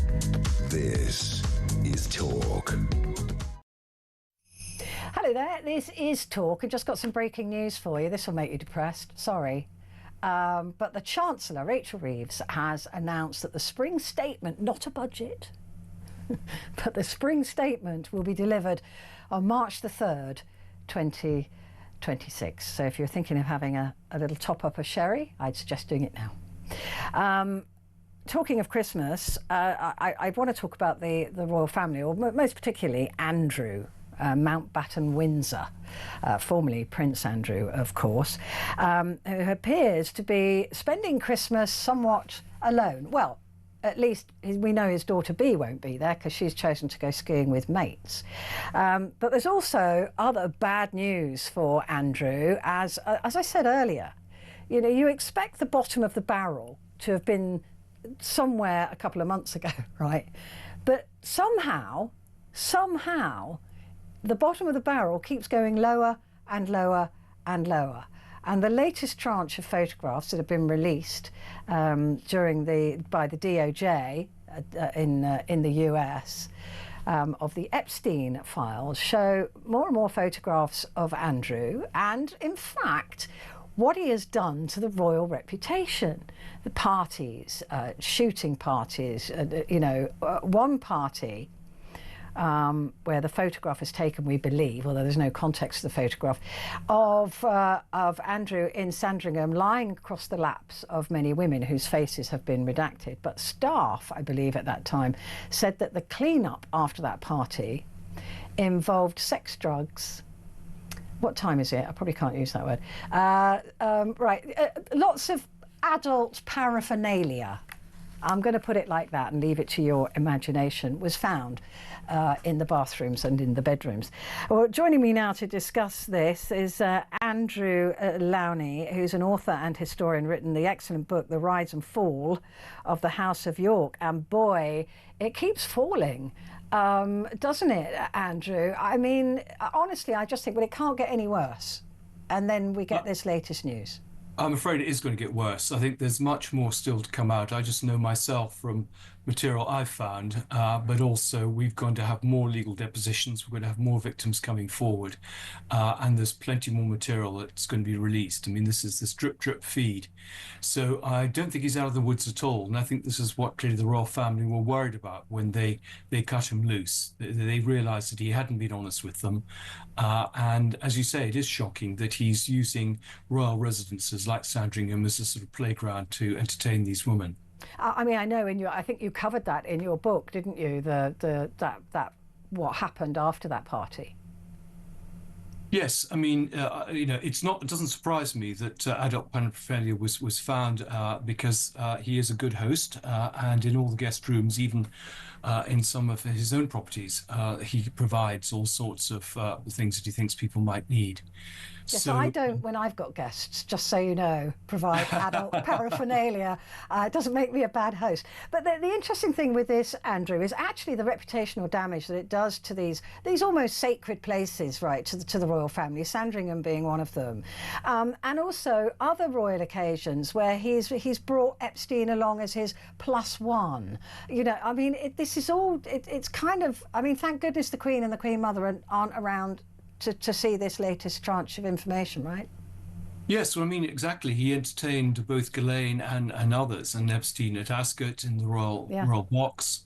I mean, lots of associates were entertained, for example, to tea or by King Charles or the former Queen at Balmoral. Epstein talked about the hat trick that was going to Balmoral, Windsor and Sandringham. But, you know, he was taking people into the throne room at Buckingham Palace. He treated all these places, as I say, as a place that he could impress his friends with. And of course, they took lots of pictures, and this was part of their hold over him. It showed just the level of access and trust that there was between them. But it rather belies his claims that he hardly knew Epstein and hardly ever saw him. I mean, what I discovered in the course of my 4 years' research was you couldn't believe a single word that Andrew said. It had to be checked out. And time again, you know, even the times when he knew Epstein were actually that the relationship began much earlier and ended much later than he claims. And also, of course, his ex-wife, she had her own relationship with Epstein. I mean, my understanding is that he refused to take phone calls from Fergie at one point because he was fed up of her asking for money. Yes, I mean, I think this is the bit that's been ignored in a lot of the press coverage. Everything's been focused on Andrew and Virginia Giuffre. But Sarah Ferguson had more numbers in the Little Black Book than actually Andrew. She was often in New York, I mean, sometimes twice a month, staying in one of Epstein's flats as late as 2014, so years after she claimed to have cut off links with him. They had something called the Britannia Suite that they used at his home on 71st Street because they were there so often. But you're absolutely right. The sum that she borrowed from him, never to be returned, was probably closer to 2 million than the £15,000 that she's claimed. And, you know, we know how close she was. And of course, this is all it doesn't play very well for someone who was making her money writing children's books and supporting children's charities. I mean, it absolutely does beg a belief. I mean, we all know that Fergie's been a grifter, right? I mean, we saw that with the when she was captured by, I think it was the Sun newspaper with the Arab... News of the World. Oh, News of the World, same family. But yeah, we saw that, didn't we? Her grifting to sell connections and to sell introductions that she went through. But when it comes to Epstein, that is a whole different ball game of embarrassment, isn't it? That she's there begging him for money. What else she got involved in, we don't know, but certainly it's embarrassing for the whole of the firm. Absolutely. I mean, this is about financial corruption at the heart of the royal family, and how it's been covered up, I would say. I mean, including by the late Queen herself. I mean, people who complained were sent away, people's careers were curtailed. They tried to raise these issues, whether it was at the DTI during Andrew's time as a trade envoy, or because of the Epstein revelations. In fact, the Queen often would give very public demonstrations of support when new allegations arose, and even gave him new honours. I mean, he was made a Vice Admiral of the Navy and given his Garter. So it is shocking. I think the interesting question is, where does Sarah Ferguson go for Christmas? I mean, you've raised this point. Beatrice is very wisely avoiding both parents. Yes. And I suspect Eugenie will do the same, and that's the safest thing to do. Whether Sarah Ferguson will join her daughter somewhere or be with her ex-husband, I mean, they were meant to be the happiest divorced couple ever until he lost his title and was pushed out of Royal Lodge, and then she perhaps didn't quite see him in such an attractive light. No, funny that. She will be reinventing herself, I'm sure, again, and that'll be the interesting thing to watch. Yeah, just before I let you go, just because this absolutely, again, it's like looking at a car crash, right? One of the images that was released in the latest tranche by Epstein was a spitting image puppet of Andrew, formerly of Prince, allegedly used to sexually assault Virginia Giuffre. I mean, it just every time we think we've reached the lowest we can get to, there are more and more layers. Yes, I mean, this isn't a new story. I mean, the puppet has been known about. It was actually used, placed on the breast of a woman called Joanna Schoberg, with Virginia Giuffre there on the second occasion that she claims that Andrew slept with her. Yes, there are, I mean, this, very sleazy, tacky stuff. But, as I found, I mean, he was seeing on state visits, 40 prostitutes in 4 days. So this is, this is par for the course, I'm afraid. Oh, good heavens. I mean, I'm definitely... I'm getting your book and I'm reading it over Christmas. I'm definitely going to read that because it sounds like you've done so much research. Andrew Lowney, author and historian, and the book is The Rise and Fall of the House of York. I hope you have a very Merry Christmas, Andrew. Right, a quick break, but I will be back in just a moment.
across the UK, on DAB+, on YouTube, on your mobile, and on your side.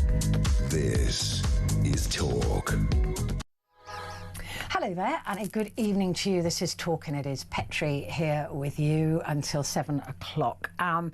And we've got lots to come still. We're going to be talking sports before the top of the hour, and then we're going to be looking at shoplifters and why there are so many more shoplifters, obviously, at this time of year, and 800 cases a day are being shelved.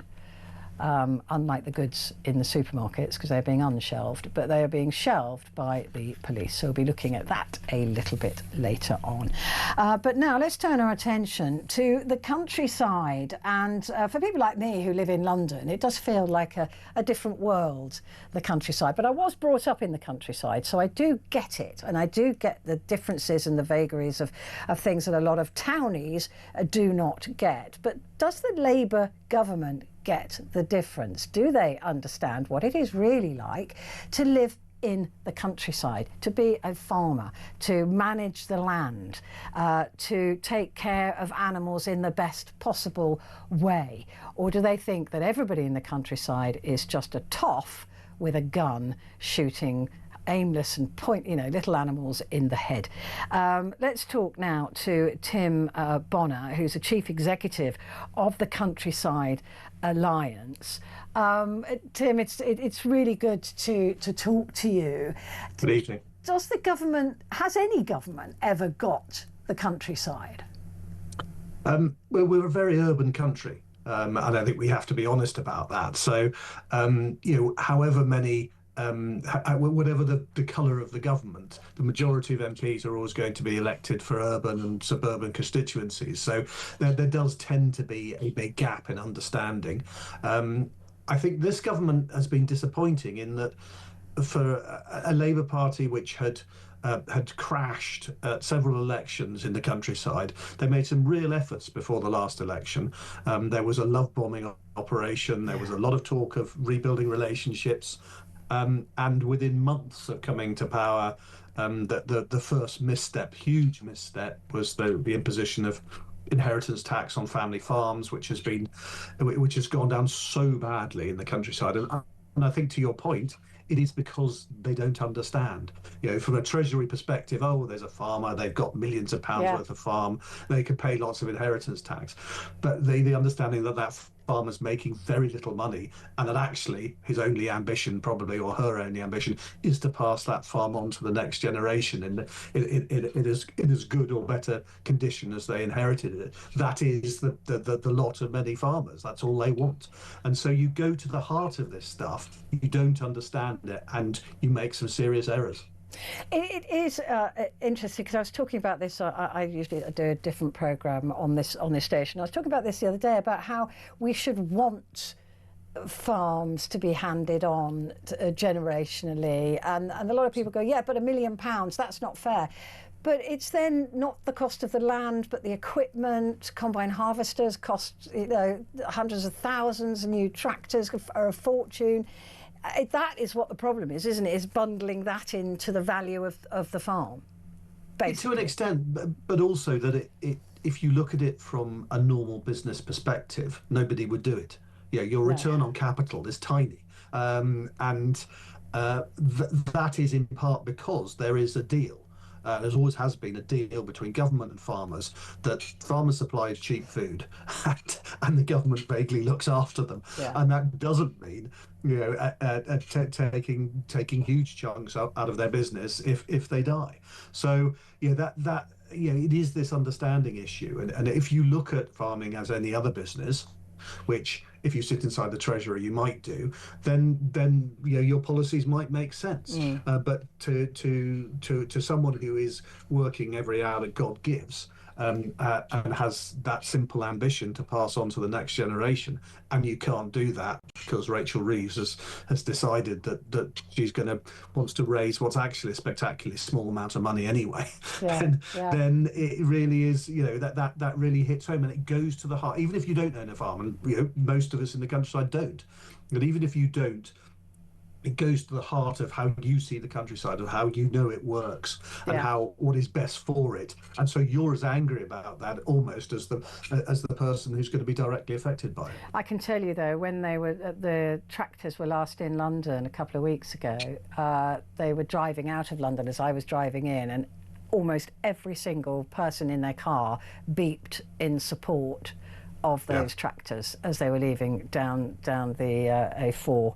But I mean, with the farms, that's one thing, and managing farms and managing wildlife as well around those farms. A lot of people do not understand, again, people who have never had to do that don't understand what goes on with farms and managing wildlife that can destroy your crops, or it can destroy your sheep or your cows or anything like that. What do you make of the new rules that are coming in about not having penned pigs or caged chickens? Is that to the good? I mean, it sounds like it's to the good of animals. I'm an animal lover. It sounds like it's good. Is it going to cost more to buy those products because of that? Well, it should be positive. Of course, there will be a cost implication. The reason that these systems exist is because it is relatively cheaper. If you take the welfare of the animal out of it, it's relatively cheaper to produce in them. What's worrying about these proposals is I don't think that British farmers would have a problem with committing to reinvesting. That most systems are high welfare now. There are still some of these systems which the government's now looking to ban. The real problem, though, is if they don't ban the import of products which derive from these systems in other countries, all you are going to do is to export that production and those systems with the welfare problems that they've got to other countries. So if those pigs aren't in farrowing crates in the UK and you allow the import, then they will be in Holland or Denmark or somewhere else.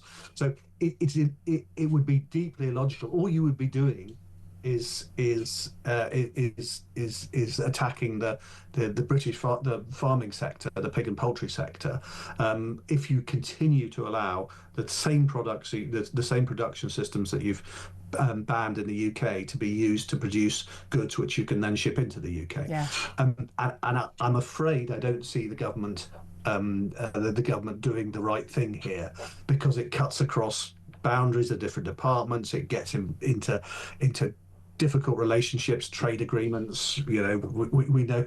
Let's not get into EU trade, because we'll never get out of it. But the idea that the government is going to say to trading partners, no, we're going to change all our agreements with you, and we're not going to let you import these things. It's just not going to happen. So I do think once again we'll be putting British farmers on the back foot. But also, I mean, like I said, I was brought up in the countryside. I used to, work on a little farm locally, do bits and pieces, and I know farmers, and I know how much they care for their livestock as well. I mean, they're treated better than their wives or husbands most of the time, and because they are expensive, and that's where they make their profit from. So they're actually, I would much rather, if I had to choose, a penned pig in this country than a penned pig overseas, because at least I know that there is some care. I mean, I'd rather they were free range, of course, but I think that we're pretty good in this country, actually, with animal welfare. Oh, yeah, comparatively. Of course we get better. Yeah. Yeah, and of course everyone wants to get better, but there is a cost issue here as well. Yeah. And the consumer who does want to buy that chicken for £5 in Tesco's, other supermarkets are available, and that and it costs more to produce most of these goods in more extensive systems, and so. Well, and it's funny, the free range, a long time ago was a free range egg producer. I had free range laying hens. My eggs were going into the supermarket, and free range and high welfare standards has dominated the egg industry now. I think about 80% of eggs are free range. That's not the same in other sectors, and why it is that people have focused on that for poultry, but not for every other thing. It's an interesting discussion. It actually really is interesting. I was thinking about that the other day when I was buying my eggs, because I was thinking there was no way that I wouldn't buy free range. I mean, just no way. I'd rather go without than buy something that wasn't free range. Let's have a look at a couple of the other changes that the government is looking to at the moment, and one of them, which I cannot see how this is going to work, but I applaud it, is banning puppy farms. Now, by their nature, they're not really out there advertising that they're puppy farms. So how do you ban something that is already sort of underneath the market? Well, the proposal seems to be that everyone who breeds a dog will have to have a license. So at the moment, there is legislation. If you're breeding 2 or 3 litters a year, depending on where you are, you have to be a license. You have to have a license to be a breeder. And what they seem to be saying now is that everyone who breeds a litter of puppies will have to register and have a license to do that. How do you police that? People are there's always going to be scumbags who are going to be making money on the side, not caring about these puppies. I like the idea of it, but I just can't see it. What's the point? There's a bad law is as good as no law, isn't it? I mean, it's a bad law. Yeah. And I think there have been really significant improvements, both in terms of the standards of puppy farms and puppy producers, shall we say, in the UK. But also the big issue has been stopping the import of large numbers of puppies from abroad, because there was a period, and you'll remember the stories in lockdown of the price of puppies, people going absolutely mad and paying thousands for it, and that was driving a huge industry across Europe and Eastern Europe in particular, breeding puppies at very low standards. So I think there have been a lot of improvements, and there probably does become a point where, as you say, is the law enforceable? And I have to say, from a rural perspective, the idea that I who's bred my gun, my Labrador or my Spaniel or my sheepdog, and I've got my working dog, and that's I've had those families for generations, and I'm going to have a litter from my bitch, and I've got to go down to the whoever I'm going to have to go to the council or whatever, and get a license before I'm allowed to breed the dog. There's something that doesn't quite, it doesn't go well there. No, it's well-meaning, but I just can't. I just always look into the logic of it and think, well, people who break the law are going to break the law. They're not going to change and go, oh crikey, I need a license now. Oh damn it. What about the trail hunting to be banned? I mean, this is drag hunting, as we used to call it. So do you think that it should be banned? I mean, they're saying this is leaving a gateway open to live fox hunting. A sort of. I mean, it's. I think that this is the most extraordinary part of the whole thing, because the last Labour government 20 years ago banned hunting foxes. There was, as you probably remember, a huge row which went on for years and years. It didn't do anyone any good. Tony Blair even admitted when he wrote his autobiography that it was one of the worst decisions of his premiership, and he regretted it hugely. And he took us to war. Because it was catastrophic for everyone. Yeah. Just nobody got any good out of it. Yeah, absolutely. I think domestic, he did say so. I think he covered the Iraq issue separately. But it was 700 hours of parliamentary time to get that ban, and 20 years later, the law's still there. It's really clear. I don't agree with it, but it's really clear. If you chase a wild animal with your dogs, you're committing an offence. It's just straightforward. And yet, Labour have got to go back to this. Why are we going back to this? If people are breaking the law, they can be prosecuted. Lots of people have been convicted. Absolutely. It feels spiteful. Well. It feels spiteful, doesn't it? That it does work. It does. Yeah. And I'm afraid there's a significant chunk of the left of the Labour Party and the animal rights movement who think the law has failed, not because it doesn't allow you to prosecute people, but because hunts still exist. And they hate the very existence of those hunts. It's a weird thing. They're not hunting anything. They're hunting a smell. Anyway, Tim, it's a real pleasure to talk to you. Hope you have a lovely Christmas. Thank you very much indeed. Tim Bonner there, Chief Executive of the Countryside Alliance. And we're going to be talking sport next.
the Talk app.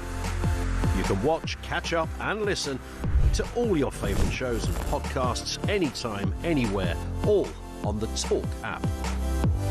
Watching and listening to Talk just got easier. There's now only one place for the home of common sense. So head over to your App Store or Google Play and search Talk now.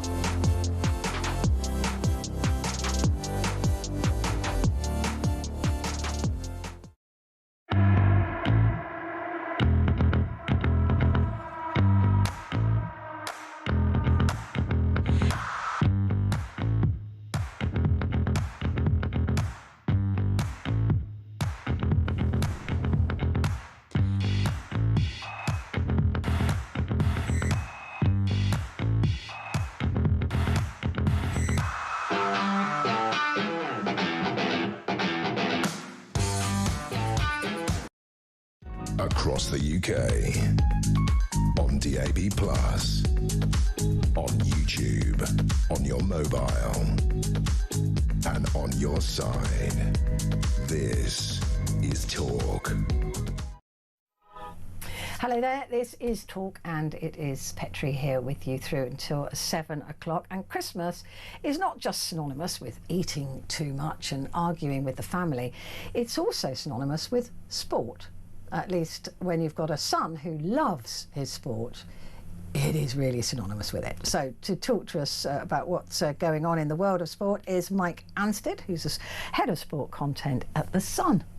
It is a really big time of year, isn't it, for sports fanatics? Absolutely. I thought you were teeing me up about how much I'd eaten already before Christmas before it even got there. Well, yet, I mean, look, you said it. Yeah, absolutely. I've got to watch those Quality Street. There's too many going down already. There are so many boxes of sweets out there. Exactly. Keep me away from them. I had one chocolate fudge. Yeah, very good. That's very disciplined. Very disciplined. But you're right. There's loads of sport. I mean, the football never really stops. There's a massive programme actually on the 27th. Normally it's Boxing Day, but there's only one match on Boxing Day, which is Man United playing this year. But there's still games. Who are they playing? Man United Newcastle is the big one. So Is Man United going to win? Because I can't bear a grumpy boy. I would never tip Man United to win at the moment. But yeah, but there's still football this week as well. So it never really stops. And then you've got darts, then you've got cricket, the Ashes down under. Even though we don't want to talk about that, racing with the King George. So there's tons of it.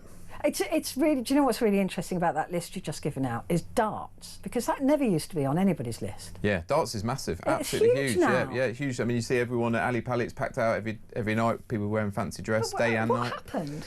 I just think. Is it Luke Littler?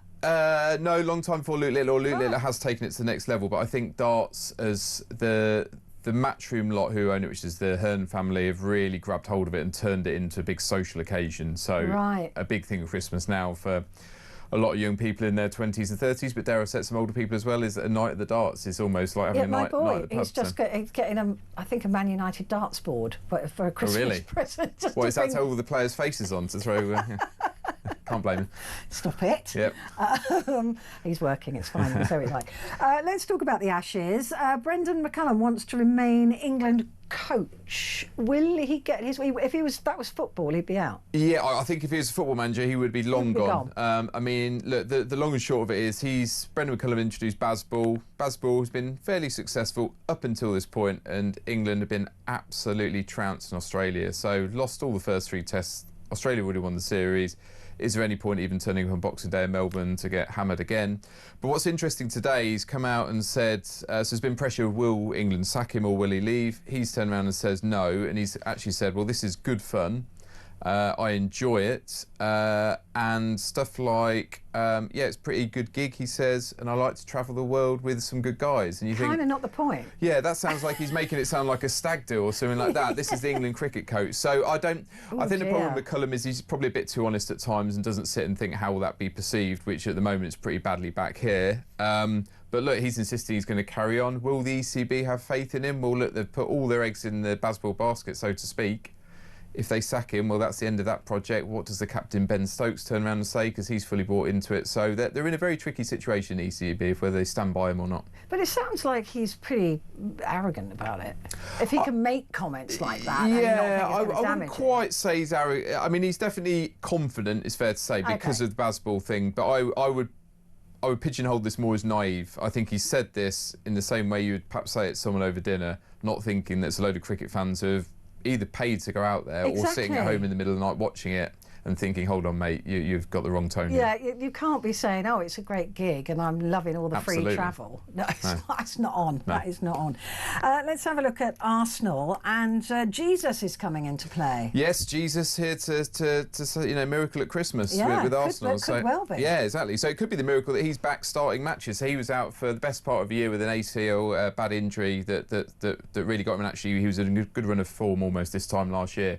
But Mikel Arteta, the manager who's under pressure to win the Premier League, thinks he's ready to start. So this is interesting because it's a guy who's come back from bad injuries, but they've got Victor Gyökeres, their £60 million striker up front, who's, yes, he did score a penalty at the weekend, but he's having sort of mixed reviews. Kai Havertz 60 million. I know, exactly. So, look, Gabriel Jesus, I think everyone wants him to do well, but we're interested to see how he returns and if he can get to the top level again, because he's had some pretty bad injuries down the years.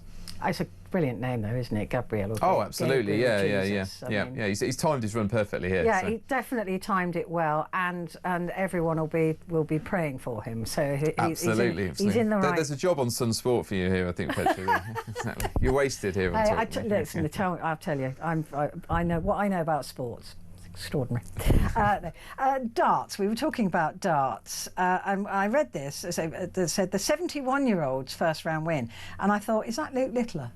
If Luke Littler's still playing when he's 71, he will be probably a billionaire by this point. I know we've seen his birth certificate, and I make this joke every time. My normal team would have gone, but he's not 19. I think he's probably grown up faster than the average sort of 20-year-old. So I think, But what he's done for darts is amazing. Oh, yeah, what Luke Littler's done for darts is absolutely amazing. It really he's taken it to the next level. But he's such a young kid as well. Absolutely, yeah. He's a young kid, which the burden on his shoulders. Look, yeah, he will be financially rewarded. He'll have a lot of commercial deals. He'll be on stage getting applauded by 5,000 people every night at Ali Pali. Does he get pocket money though at the moment? Don't his family keep his winnings and give him like 50 quid a week?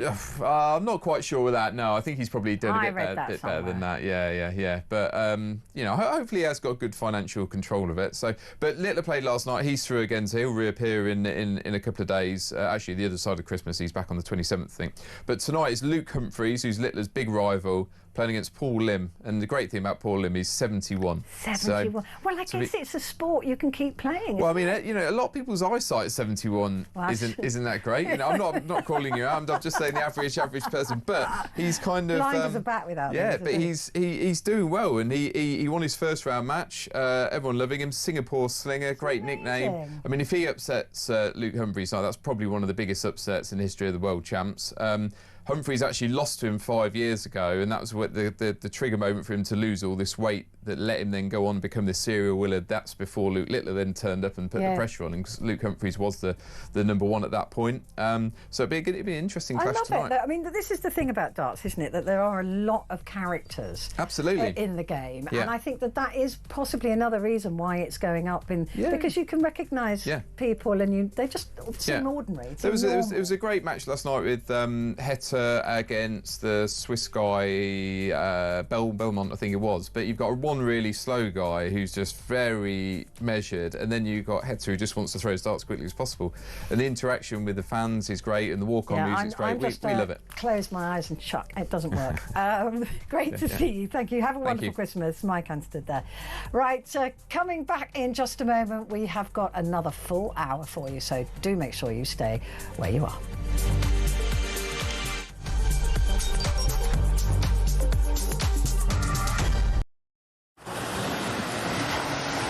Libya has become a major transit route for refugees and migrants from sub-Saharan Africa, and many of them come through Libya dreaming of getting to the UK, particularly from Sudan, where there has been a civil war waging for the last 2 years. And those asylum seekers or economic migrants who make it from Sudan to the UK have a 99% chance of being given leave to remain. So I spent several hours talking to immigration chiefs here in Benghazi on the east side of Libya. The Libyan National Army has a very good grip on the immigration problem, albeit fighting against a huge crisis with limited resources. There is a very, very clear process of giving people proper health checks, the life-saving care that they need, and then working out where it is exactly that they've come from. Their message to the UK is that you are fueling this problem. You are effectively advertising a great new life for people from sub-Saharan Africa. They actually said, you know, what do you think happens when a guy from Sudan comes up through Libya and makes his way all the way to the UK and gets put in a luxurious hotel and provided with everything? And make no mistake, it is a perilous journey. We see it from the end point. We see the channel crossing as the dangerous bit. But actually where these journeys begin is in the hot desert. Many, many tens of kilometres have to be covered on foot by these migrants. And as many as 1 in 4 do not make it. That means bodies in the desert. The Libyan authorities are having to recover bodies in the desert. About the UK and how much awareness. Please understand the scale of what we are dealing with here with very, very limited resources. Once again, you know, people come in from charities, from NGOs, they use warm words, and the authorities here told me. Across the UK, on DAB+, on YouTube, on your mobile, and on your side. This is Talk.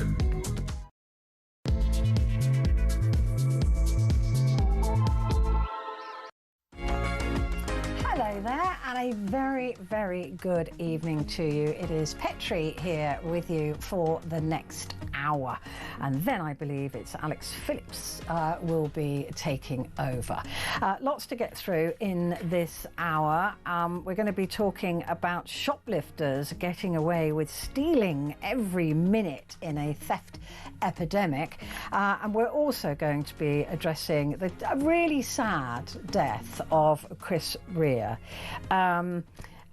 He of Driving Home for Christmas fame at this time of year. We were just found out this afternoon that he died at the age of 74. And he has been the background music to a lot of my life, Chris Rea. I absolutely love his soulful music. It's really amazing. And of course, who doesn't know Driving Home for Christmas? I mean, it's on every single Christmas, so really sad. So we'll be addressing that, and also looking at the extraordinary amount of money that other artists make just at Christmas with those special Christmas songs. Wizard the amount of money. Oh my, I mean, all of these songs, you can hear them. We can't play them, but you can hear them in your head, can't you? So we'll be discussing that as well, because they do wish it was Christmas every day because of the amount of money they make just at this time of year. And I also want to find out why it is, although Kylie Minogue is #1 now with a new Christmas hit, will that become something that's played every single Christmas? Like all of the other ones that we know every single year that get played and played to death. I just don't know we've had any new ones that have really stood the test of time. Will Kylie's? I don't know. We'll talk about that as well a little bit later on. But first, addressing the politics of the day. And like I said, even if they're asleep, their gossip never is. It's always ongoing. Wes Streeting deciding that Britain needs to join a customs union with the EU. Kemi Badenoch closing in on Nigel Farage in the polls because she's had a resurgence in popularity. And a Starmer impersonator booed at the Royal Variety performance. This is a group of very brilliant impersonators from called Dead Ringers, which is usually on radio that I hear, but they are absolutely amazing. We're at the Variety performance, and the guy who pretending to be or impersonating Keir Starmer got booed. And all this in a backdrop of the majority, well, not the majority, 46% of the public want an election next year. Unlikely to happen, but that's what we want. Would you like to see an election next year? Would you like to see an election forced next year? And if there was one, who would you vote for at this point? because it may differ, it may change in a few years' time when the actual election is in 29. Give me a call, 0344 499 1000. For those of you listening, I have to tell you that calls are charged at the national rate, but we do call you back. And you can text the word talk and your message to 87222. So would you want to see an election next year, and who would you vote for if there was to be one? Well, joining me now to discuss that and other issues governmentally is Andy Preston, political commentator, former independent mayor of Middlesbrough. Andy, good to see you. Thank you very much indeed for joining me. So, Kemi Badenoch, I mean, she was a lame duck, wasn't she, a while ago? There was talks of already getting rid of her. They were jostling for position. Those voices have gone a bit quieter recently. Hi, Petrie. Well, there are two sides to this story, actually, and what Kemi has definitely done, and I'm quite a fan, by the way, but what she has undoubtedly done is, after a difficult start, which leaders of the opposition normally have, new prime ministers normally have, don't they, finding their feet, she's actually found her feet really well. She's doing well at PMQs, and she's cutting through with the public and with her MPs and party activists. But only recently, for the first 6 months, she was... Absolutely. I mean, it was like, well, where was the woman we saw at the speeches that they gave at the conference? Absolutely. And other leaders have had similar trouble. People like William Hague and others spring to mind. And they came good, and she's come good. However, while this is cutting through, the public are responding well. And if you ask about, do you like Kemi Badenoch, her ratings have gone up. However, the Tory party's ratings haven't gone up. And at the end of the day, that's what matters. How popular your leader is neither here nor there. It's all about, are people going to vote for your party? Now, people can argue that this is the first step to rehabilitating the Tory party with the public, and that might be true. But until the Tory party's ratings pick up from, I think they're averaging now about 18.5%, I monitor this really closely, until they pick up a lot and get into the low 20s at least, at very least, I think that she is under a lot of pressure. Under a lot of pressure. Now, there are 3.5 years to go to the next election, but every day that you are below 20% in the polls, and people like the Greens are springing up, Labour are holding steady at 18, 19, possibly 20%, the Tories are looking like they're struggling. So as well as her own personal popularity, she needs to launch the party, rehabilitate the party. In another poll that was done on a lighter note, it said that Kemi Badenoch was the most likely to offer to do the washing up after lunch. Of all of them. I'm trying to work out, is she the only woman? Who are the women? That she is probably the only woman leader, isn't she? Actually, very good point. Sexist. I hadn't thought of that. So I don't know whether it's that or whether she seems very kind, very courteous. I don't know, but I suspect it might be because she's a woman. You know, it didn't even occur to me. You're absolutely right. It should have done. Keir Starmer, by the way, is the most likely to make a boring speech at a Christmas party. Oh, definitely. Yeah, definitely. definitely. Looking at you say that the leader doesn't really matter, but we have seen that there are people that flies in the face of, right? You had Boris Johnson. The leader was very much the party. You have Nigel Farage, who, if he wasn't the head of Reform, I don't think it would be doing as well. And Keir Starmer appears as leader to be dragging the party down. And there is a feeling that if you get rid of that leader and put another one in, that the public will like them more. So I'm just wondering why it is you think that because Kemi's popularity has gone up, it doesn't mean the party will follow when there are statistics and other people where that has not been true. That's a really good point, and I think the examples you've made, actually, the two really relevant ones are Nigel Farage, Boris Johnson. The difference there is they do have such monstrous personal charisma. Now, you might love them or you might hate them, but they undeniably have monstrous personal charisma. Yeah. That their brand is actually bigger than the party itself. Certainly in Nigel Farage's case, and probably, or certainly arguably in Boris Johnson's case, up in the northeast of England, where people had never voted Tory in massive numbers. In 2019, when the Tories swept to victory, people weren't voting for the Tories, they were voting for Boris. Exactly. That was what he did. I'm going to vote for Boris.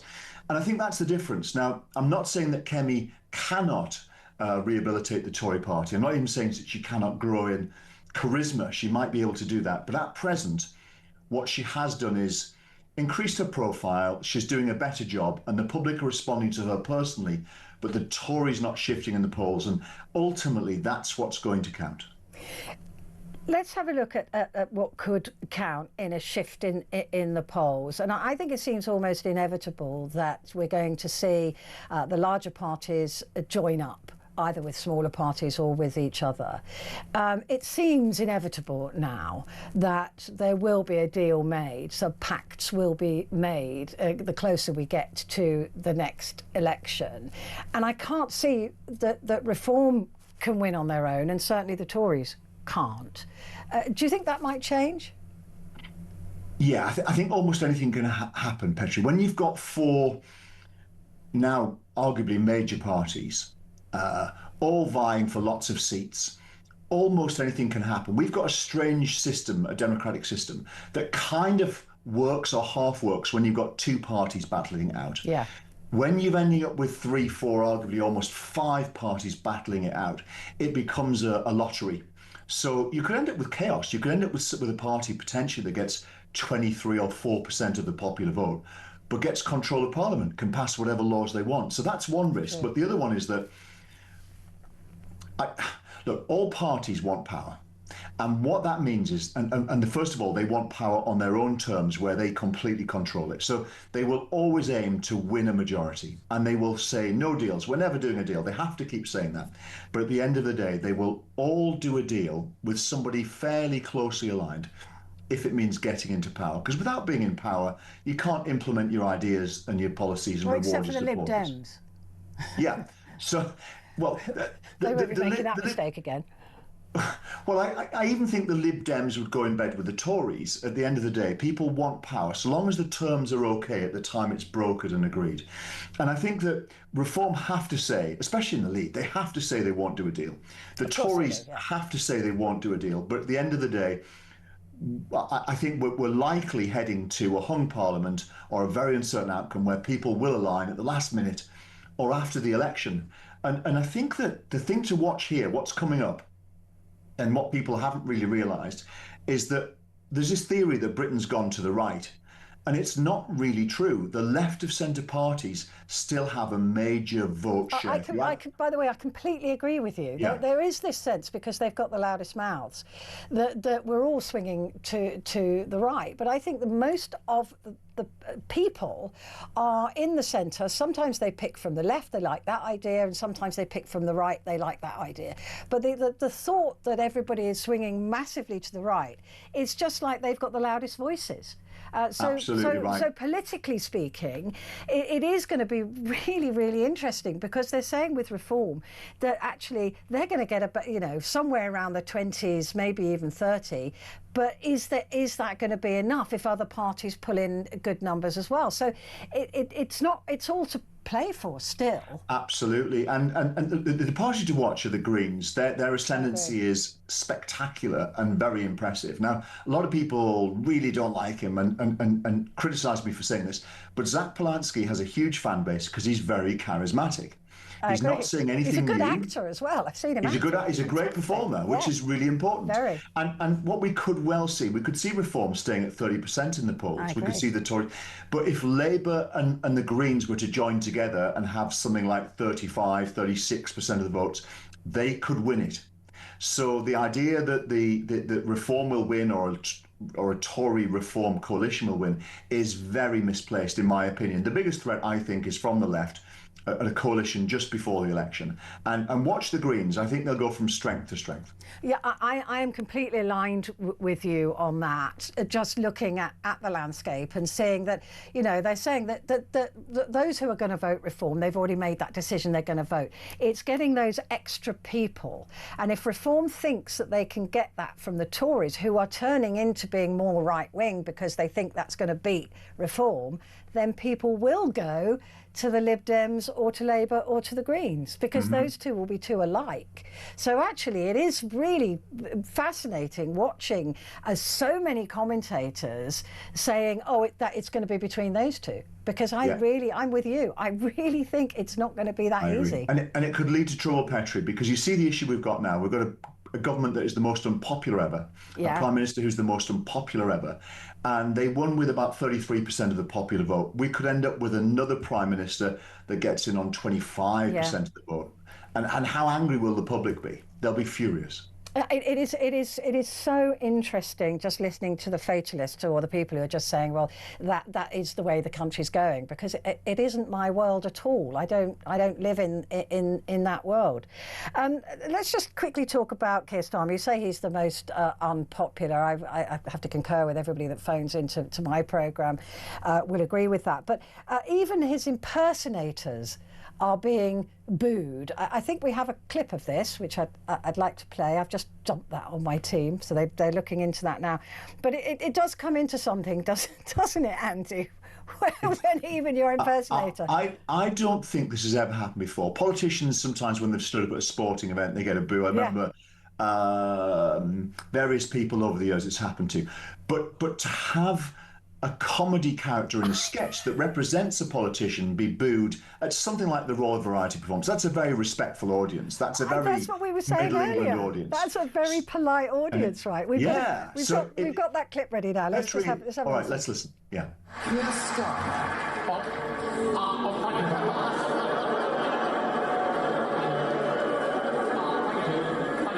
Thank you. It's so lovely to be here. I just feel so sorry for him, Dead Ringers.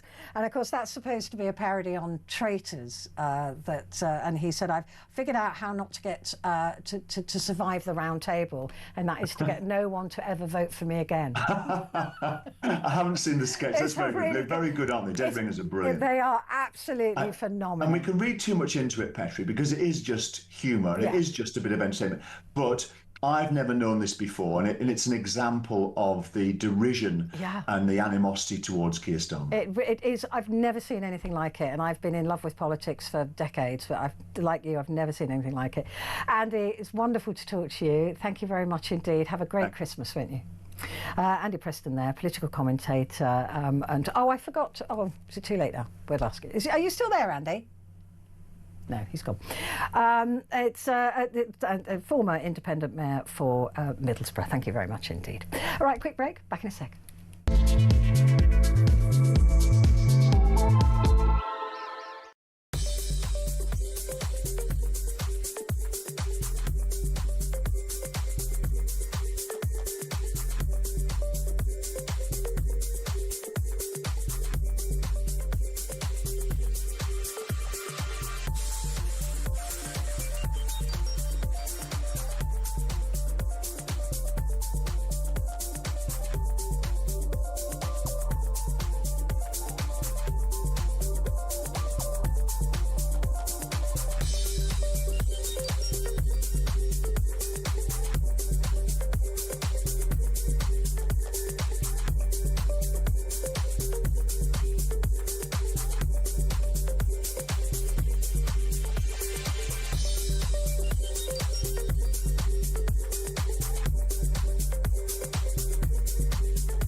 The Talk app.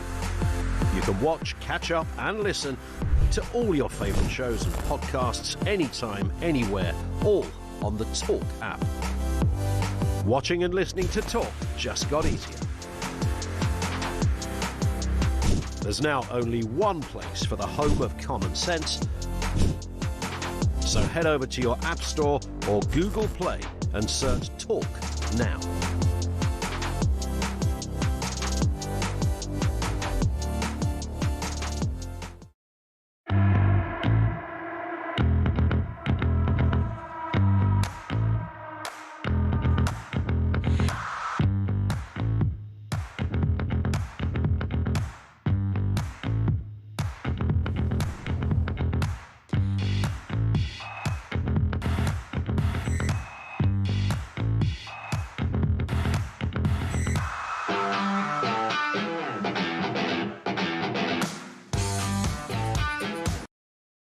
across the UK, on DAB+, on YouTube, on your mobile, and on your side.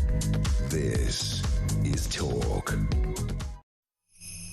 Hello there, and a good evening. It is Talk, and it is Petrie here with you until 7 o'clock. Oh, and just to let you know, tomorrow I'm in the afternoon, so 1 till 4, and then I'm back on the 29th, and I'm in 1 till 4 all of that week, apart from Thursday, I think. So that's where you'll find me until January 5th, when I'm back late nights. So there you go. I'm only saying it so I can remember it as well, because I'm a bit confused at the moment. But that's I'm back tomorrow at 1 till 4. Shoplifters are getting away with store theft nearly every minute, and more than 800 shoplifting offences a day are going unsolved and are closed. So they're being shelved as goods are being de-shelved. It's extraordinary, isn't it? Let's discuss this now with Danny Shaw, policing crime and justice commentator and former advisor to Yvette Cooper. This is really interesting to me because a lot of people... Hello, by the way. It's good to see you. Hello. Nice to see you. Happy Christmas. Happy Christmas. Because I don't think the public think this is a minor crime. I think we're all a bit fed up with this, because actually we're the victims of it, because prices go up, you know, all of those things have to happen, so we end up paying for it. Danny, what do you think of this? Well, this is one of the crime phenomenon of the last few years that I think has taken people by surprise. If you go back, 5-10 years, if you thought of a minor crime, shoplifting was probably the crime that would come to mind as a minor crime, fairly trivial crime, shoplifting. One of those things, someone pinches, a bag of crisps or a Mars bar from a shop or whatever it is and makes off with it. But it has exploded in the last 4 to 5 years. The number of offences across England and Wales has gone up by about 2/3. 530,000 offences reported to and recorded by police. So that doesn't include offences that aren't being logged. I'm sure there are many more, many thousands more. And because of the volume of it, that has made it into a massive problem. A big store can withstand a small number of shop thefts, I am sure, and a corner shop might price in, also a very small number every year or however long. But the volume of it has made it a massive problem for retailers. And I think as well with shoplifting, we used to associate it with poverty, and we used to think, well, if there's a mum going in there and nicking some milk or some nappies, that's how we used to look at it, right? But I think that we know now that things are being stolen to order, that thieves are just so brazen that they will go in and lift the whole of the meat counter out and then walk out without any repercussions, and that kind of changes it for us, doesn't it, if you're right thinking? Yeah. I mean, it used to be the case that shoplifting was either done by people who just didn't have enough money to buy the basics, and so they would do that, or it was people who were addicted to drugs, and they had to steal in order to sell those goods in order to pay for their fix. And that still happens. Both of those things still happen. But what you are seeing now is organised criminals, organised gangs who are stealing to order. In some cases, there are people who are stealing in order to fill the shelves of another shop. And they sell it, and make a profit on the goods. That is happening as well. It is basically... it's a bit like the small boats in a sense, in that gangs have spotted a gap which is not being policed properly and for which there are no real controls, and they're exploiting it. And what has happened in the past few years is that gangs have spotted that this is a thing that can be done, that they will get away with it, and they can do it in large volumes. And by the way, if they do get caught, the penalties are pretty small, and so it's just escalating and escalating. But it also occurs to me, and it always has actually when I've done these crime stories, is that all you have to do in a country is for everybody to commit that crime, right, for it to not be as important a crime anymore. Like shoplifting, when you're seeing 800 cases a day being shelved, like smoking weed on the streets of London, because so many people do it, nobody gets stopped for doing it. So, you know, if we turned our attention to some of the worst crimes and just everybody did it, then they would cease to be investigated. And that's so wrong-headed, isn't it? If we're looking at crime in that way, or the more people that do it, the less trouble you're going to get into for doing it. Yeah, I mean, it's got to the point where, you know, there's so much of it. Yeah, they can't cover it. You can't police it. You can't police everything, and it, you know, almost stops being a headline. Yeah. You know, for precisely that reason. It's just something that you accept, like the smell of cannabis on the streets. Yeah. You know, in many of our towns and cities, you just sort of accept it and get on with it. Now, we might all have a view about how important that is or not, but you know, shoplifting is a massive thing for retailers, particularly the smaller stores that just, you know, cannot afford the sorts of security systems or the guards that perhaps the bigger stores can sort of price in. And, you know, and also it is feeding criminal enterprises as well. And that in itself is all linked to illegal drugs and other forms of organised crime too. So that's why it's such a serious problem. What I'm really struck by is the difference in approaches by the police. When you look at, for example, Norfolk police, they have a rate of almost 30% of cases result in the suspect being charged or brought to court. 30%. That's not bad. You go to the Metropolitan Police in London, it's less than 6%. And if you're saying, well, you're comparing London with Norfolk, which is a more rural area, well, go to Gloucestershire. Gloucestershire, similar to Norfolk probably in terms of terrain, rural area predominantly, 10% charge rate, Norfolk 30%. What is Norfolk doing that Gloucestershire isn't doing? Yeah, that's where I think we need to be looking at. Well, I suppose taking it more seriously. I mean, actually prioritising it. I mean, there was like, you know, the whole idea of zero tolerance. But this is the opposite to that. That is, you know, well, if you steal that much or you steal that often, it's, do you know what? Don't worry about it. I mean, but it's not just words, isn't it? We can all say we've got zero tolerance, we're cracking down on this, we've got, you know, we're not going to stand for it.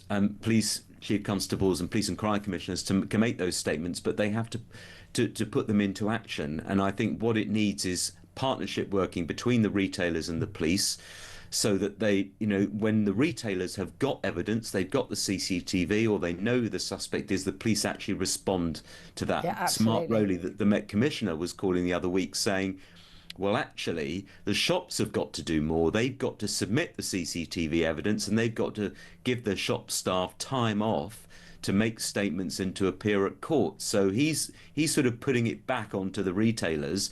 I would be saying in the Met with a 6% charge rate that I think the police have probably got to do a bit more as well. Yeah, well, they've retreated, haven't they? Certainly with the Met. The other thing, I just, it's the human psyche, isn't it? There's that something for nothing attitude, which I think was exacerbated by COVID. A lot of people staying at home and getting paid to do just that. We're seeing an increase in dine and dashes now as well, which is theft. Yeah, no, absolutely. And that's really worrying because people don't care. They're so audacious. People don't care, and more people do it and get away with it, then the more others will copy that behaviour. Absolutely, and I find that absolutely terrifying because we're not in a system where you pay up front for a meal. So all of these wonderful people who work in hospitality are taking a risk with every single table. Yeah. Yeah, I mean, it's the same with petrol stations. I mean, I did an investigation earlier this year about that with people who go to petrol stations and don't pay, and the aggro that creates for the petrol retailers. And people might say, oh, well, they're big oil companies. Well, actually, the people who run the forecourts, who own the forecourts, although they may have a Shell badge or a BP badge, they're actually that's not, you know, That's they're their not little making their money business. from them. Yeah. They're basically small businesses, and one of the issues is they don't want to do this thing where you have to pay in advance at the pump, which happens routinely in America and I think in other countries. You've got to put in your details, you've got to pay in advance, otherwise you don't get any gas. They don't want to do that because the shop, when the motorist goes into the shop, that's where they make their money. It's, you know, that's where they want them into the shop. They want them to have to pay at the counter in the shop, because while they're there, they'll buy some sweets, they'll buy a packet of crisps, you know, and do some household shopping perhaps as well. So it's a real dilemma for the retailers, for the forecourt owners there. But that is also a thing that has expanded, and chasing the people up is a real bureaucratic nightmare for the forecourt owners, honestly, even though they might have number plates. I know what's going on in the psyche of people's minds, but it's all that, you know, stealing a journey on a train or a bus as well. It's theft. There's nothing, you know, there's nothing clever about it. It's just an absolute disgrace. Danny, lovely to talk to you again. Thank you very much indeed for joining me. Have a wonderful Christmas. Danny Shaw there, policing, crime and justice commentator and former advisor to Yvette Cooper.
Across the UK, on DAB+, on YouTube, on your mobile, and on your side.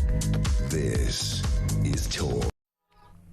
Hello there and a good evening to you. It is Talk and it's Petrie here with you until the top of the hour, and then Alex Phillips will be here to take you through into the late night. So, Chris Rea, I think everybody knows the song, don't they? Driving Home for Christmas. And even if that's the only song you know of Chris Rea's, then it's still such a shock to learn that he died. He's died, we found out this afternoon, that he died at the age of 74, completely synonymous with that Christmas song. But I have to say that he has been the background music to a lot of my life. I absolutely love Chris Rea. So it was really sad, actually, to learn that he'd passed at a relatively young age of 74. And Sam Dowler, entertainment journalist, joins me now. Sam, it is such an irony, isn't it, that Driving Home for Christmas and the man who wrote that song that everybody knows has died just before Christmas. I know, it's well, it's just, do you know what the irony is that I was actually driving home for Christmas just now. I got home. I'm here in Devon with my family, and it took me about 4.5 hours. And your lovely producer called me on the way, and I had sung Driving Home for Christmas to my sister like merely half an hour before. We talked about it. It's my family's favourite Christmas song because we just love it, and I was just singing along. Yeah. I listened to it a couple of times, and then I found out the news. Like, bittersweet. Yeah, really, it's such a real irony, and he was.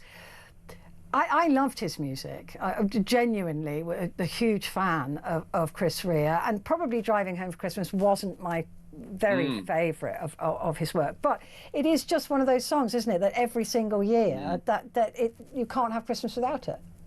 Absolutely. I mean, I was a fan of Chris Rea as well.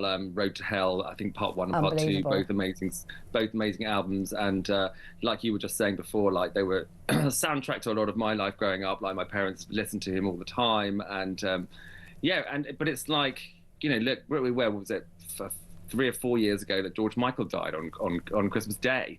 So like, this is, I mean, look, I mean, this is Christmas time is around the time when we often lose people. We often lose elderly people. Like my father passed away around about this time of the year a few years ago, and it's like, and so it's almost fitting that Chris Rea should pass away this close to Christmas.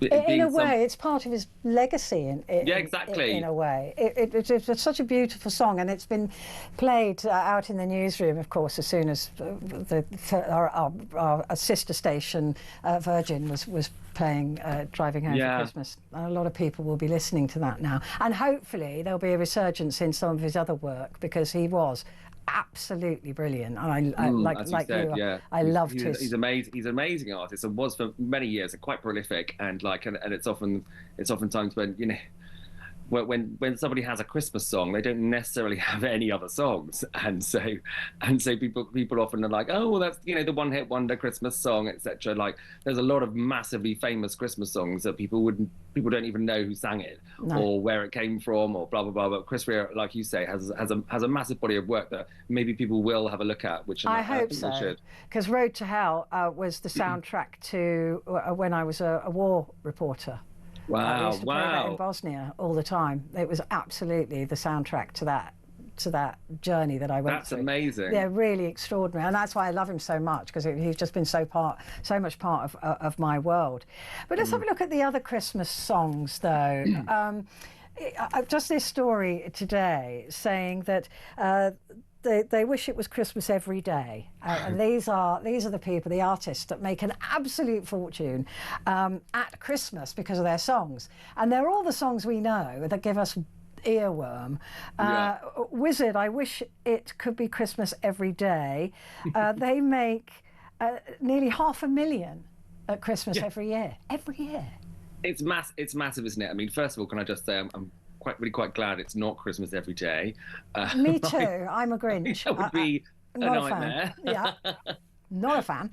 But yeah, there's loads of other tracks where they make a fortune. Obviously, like, you know, White Christmas, Bing Crosby. But then you go down to, you know, so many. It's very British, isn't it? There's a lot of British. There's like Slade as well, and they do make quite a lot of money.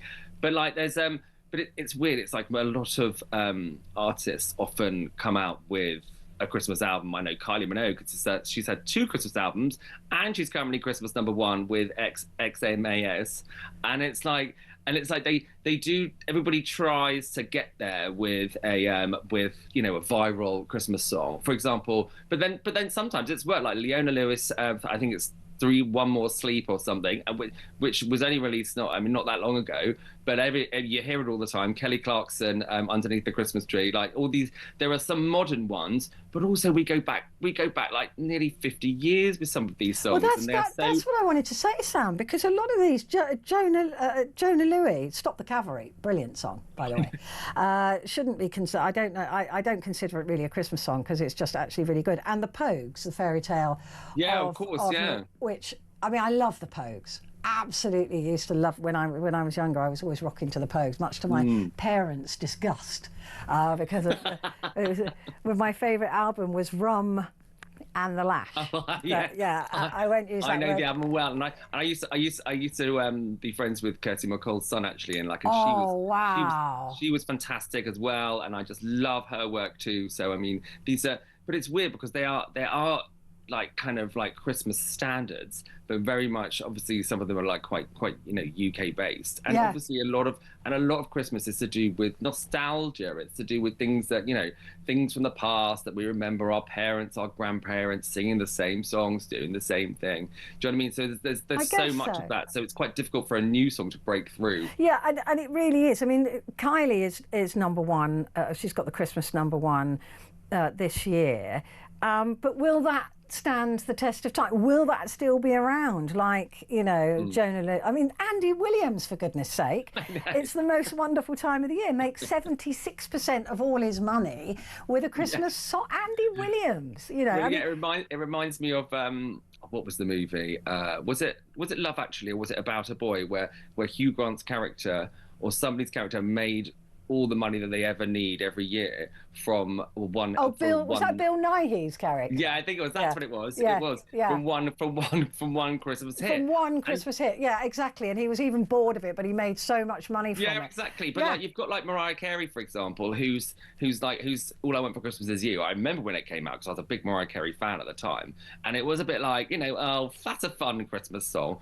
But it just like you say, like, will it be listened to next year? Yeah. We won't be able to tell for another 20 years. No. Do you know what I mean? Because it just grows and grows and grows and grows over time. And then, like, because obviously you only play them at Christmas, because, like, Lord forbid you play them the rest of the year.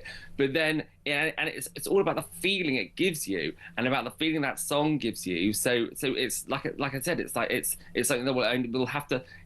Does it stand the test of time? Does Kylie's songs stand the test of time? We'll find out. We will find out. Michael Bublé was the king of Christmas hits, and he's raked in £11.8 million since his songs were uploaded to Spotify.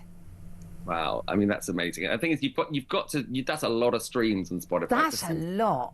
Yeah, well, since obviously the charts changed when streaming kind of took over.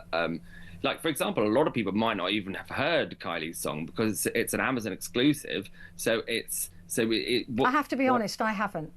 Well, exactly. I mean, it was on Strictly the other night, but like me as a Kylie fan, I was like obviously going to do this piece, and I was like, hang on, have I heard the whole thing? So I tried. Honestly, I tried to. Yeah. I tried to put it into my Spotify on the way down. It wouldn't come up, and I have Apple Music as well, and it wouldn't come up on that because it's an Amazon Music, it's Amazon Prime, like exclusive. So I couldn't even listen to it, and I was like, well, what? I was like, how am I supposed to do this? That's an old marketing decision, isn't it, to make it exclusive? I'm driving home for Christmas, trying to work out how to get something, but not my. Couldn't your sister have done that for you? Alas, I was alone in the car. I mean, you're looking at hundreds of thousands of pounds that these artists are making, but I suppose at least they are making it at Christmas. But well, exactly at a time, and I know a lot of them give a lot to charity and stuff like that. But it's which is obviously Christmas is a time to think about those sort of things, and I think like. But as I said before, like if there is a lucrative market, if you can get that Christmas banger, just hit that right. Well, exactly. So we know your family's favourite is Driving Home for Christmas. What is the song that when it turns up on the radio you go no? Oh. Well, the Christmas one. You've got a choice here. I wish it could be Christmas Every Day. Shakin' Stevens, Merry Christmas Everyone. Brenda Lee, Rocking Around the Christmas Tree. Slade, Everybody.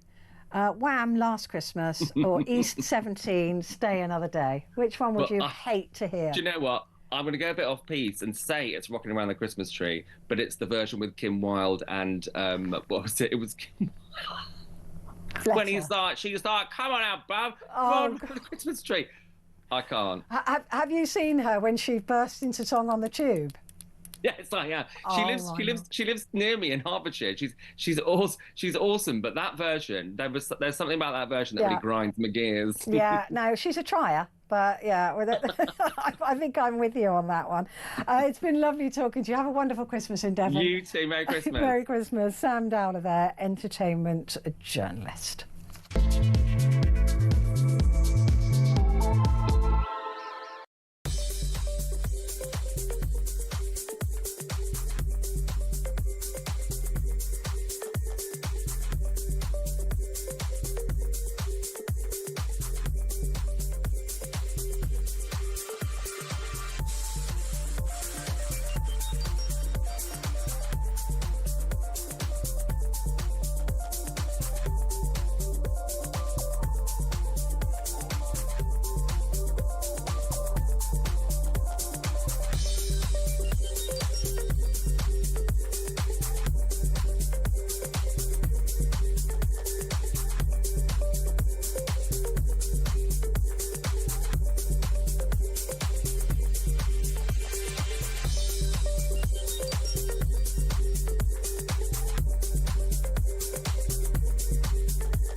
the Talk app. You can watch, catch up and listen to all your favourite shows and podcasts anytime, anywhere, all on the Talk app. Watching and listening to Talk just got easier. There's now only one place for the home of common sense. So head over to your App Store or Google Play and search Talk now.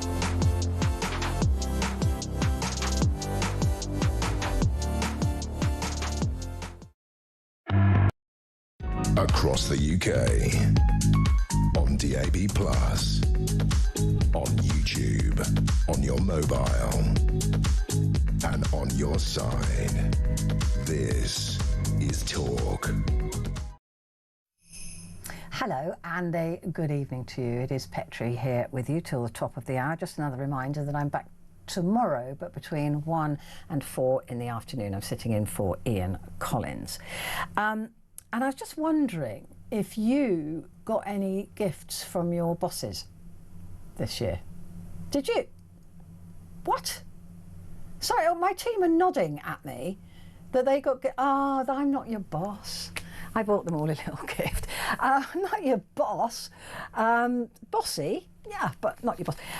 No, because I don't think we got any. Do we normally get a drink or something? Christmas. Christmas party that I was working during. Yeah, great gift. Thank you for that. But there's a boss here I'm going to go and work for him, I think.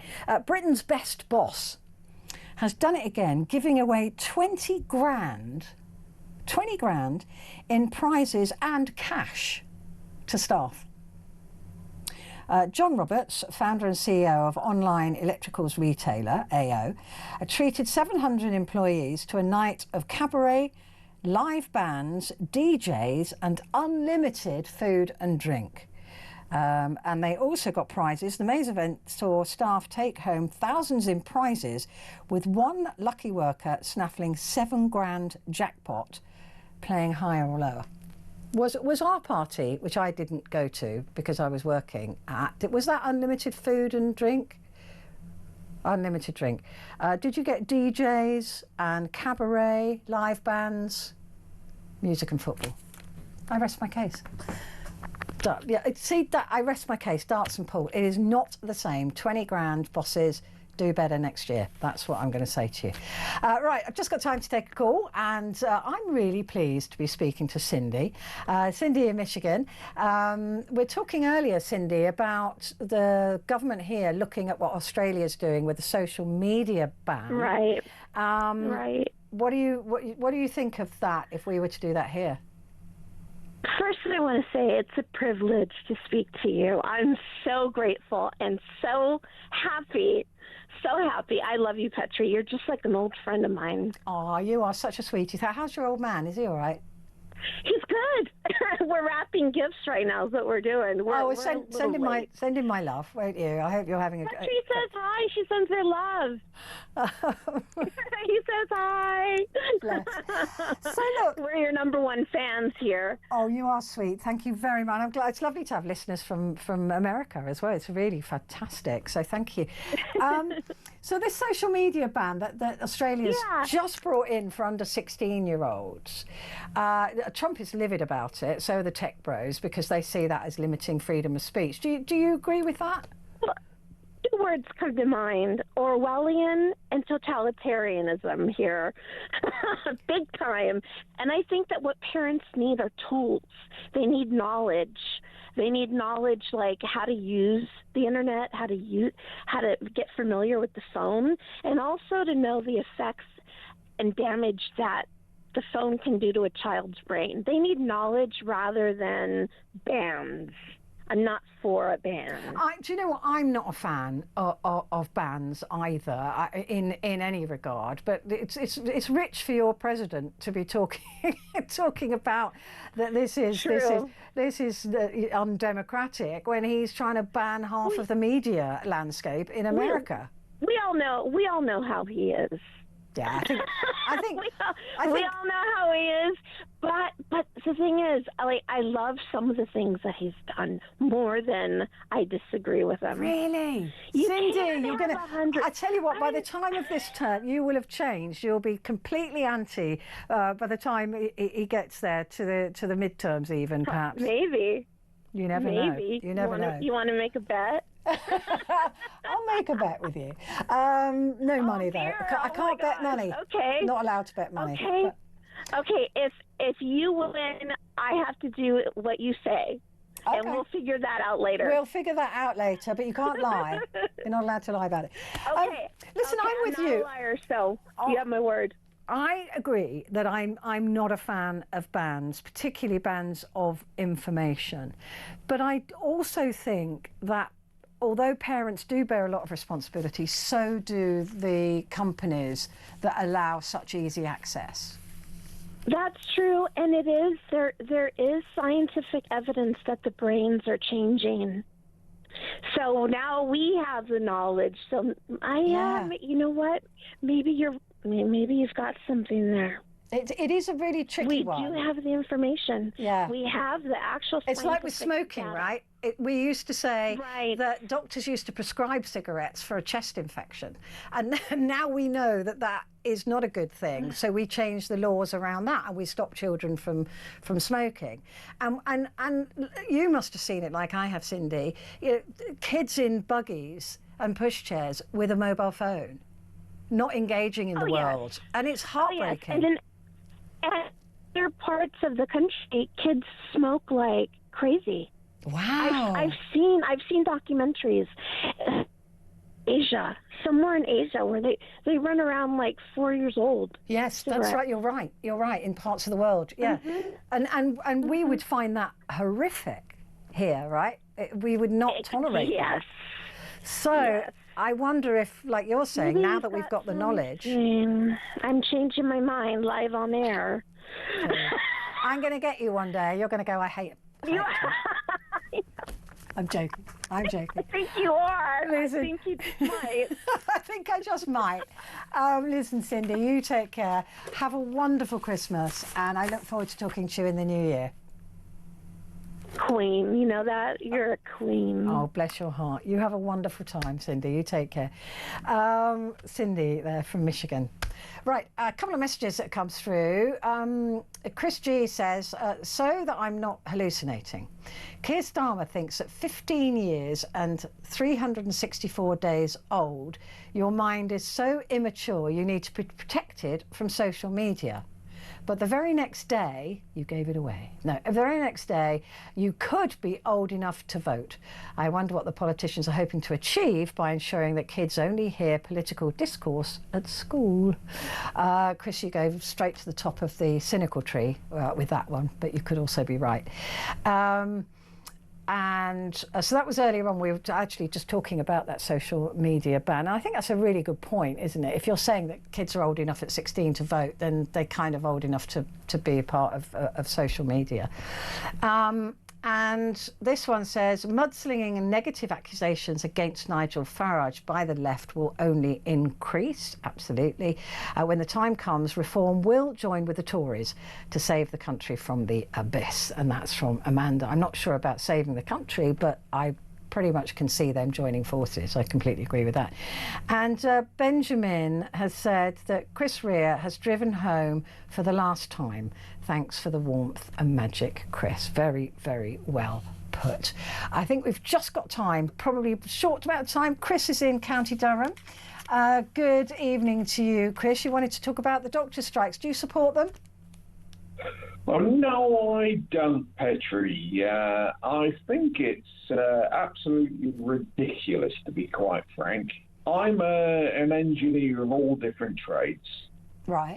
Originally, I'm a marine engineer. I used to work at sea. I held an officer's rank and things like that.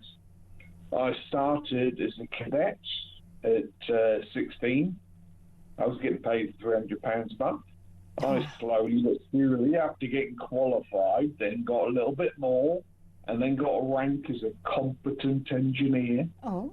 That was a fourth engineer, and then a third, and then a second, and it went on. And, you know, that took quite a while to happen because you've got to prove yourself.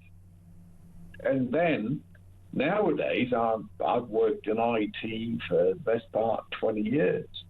I started as a junior, and, you know, and it went on. But at every step of the way, I had to prove myself. Yeah, I know what you're saying. I know where you're going. I agree with you. It does seem, because they know these junior doctors, I'm not calling them resident doctors when they behave like children. So these junior doctors, you know, they know that they've got a job for life and that their pay goes up and up and up. Doesn't it? The more experience that they've got. They seem to think they have the upper hand as well, when in reality they don't. No. I mean, it is very sad to see that a lot of these juniors, you know, as you say them, seem to think they have the upper hand.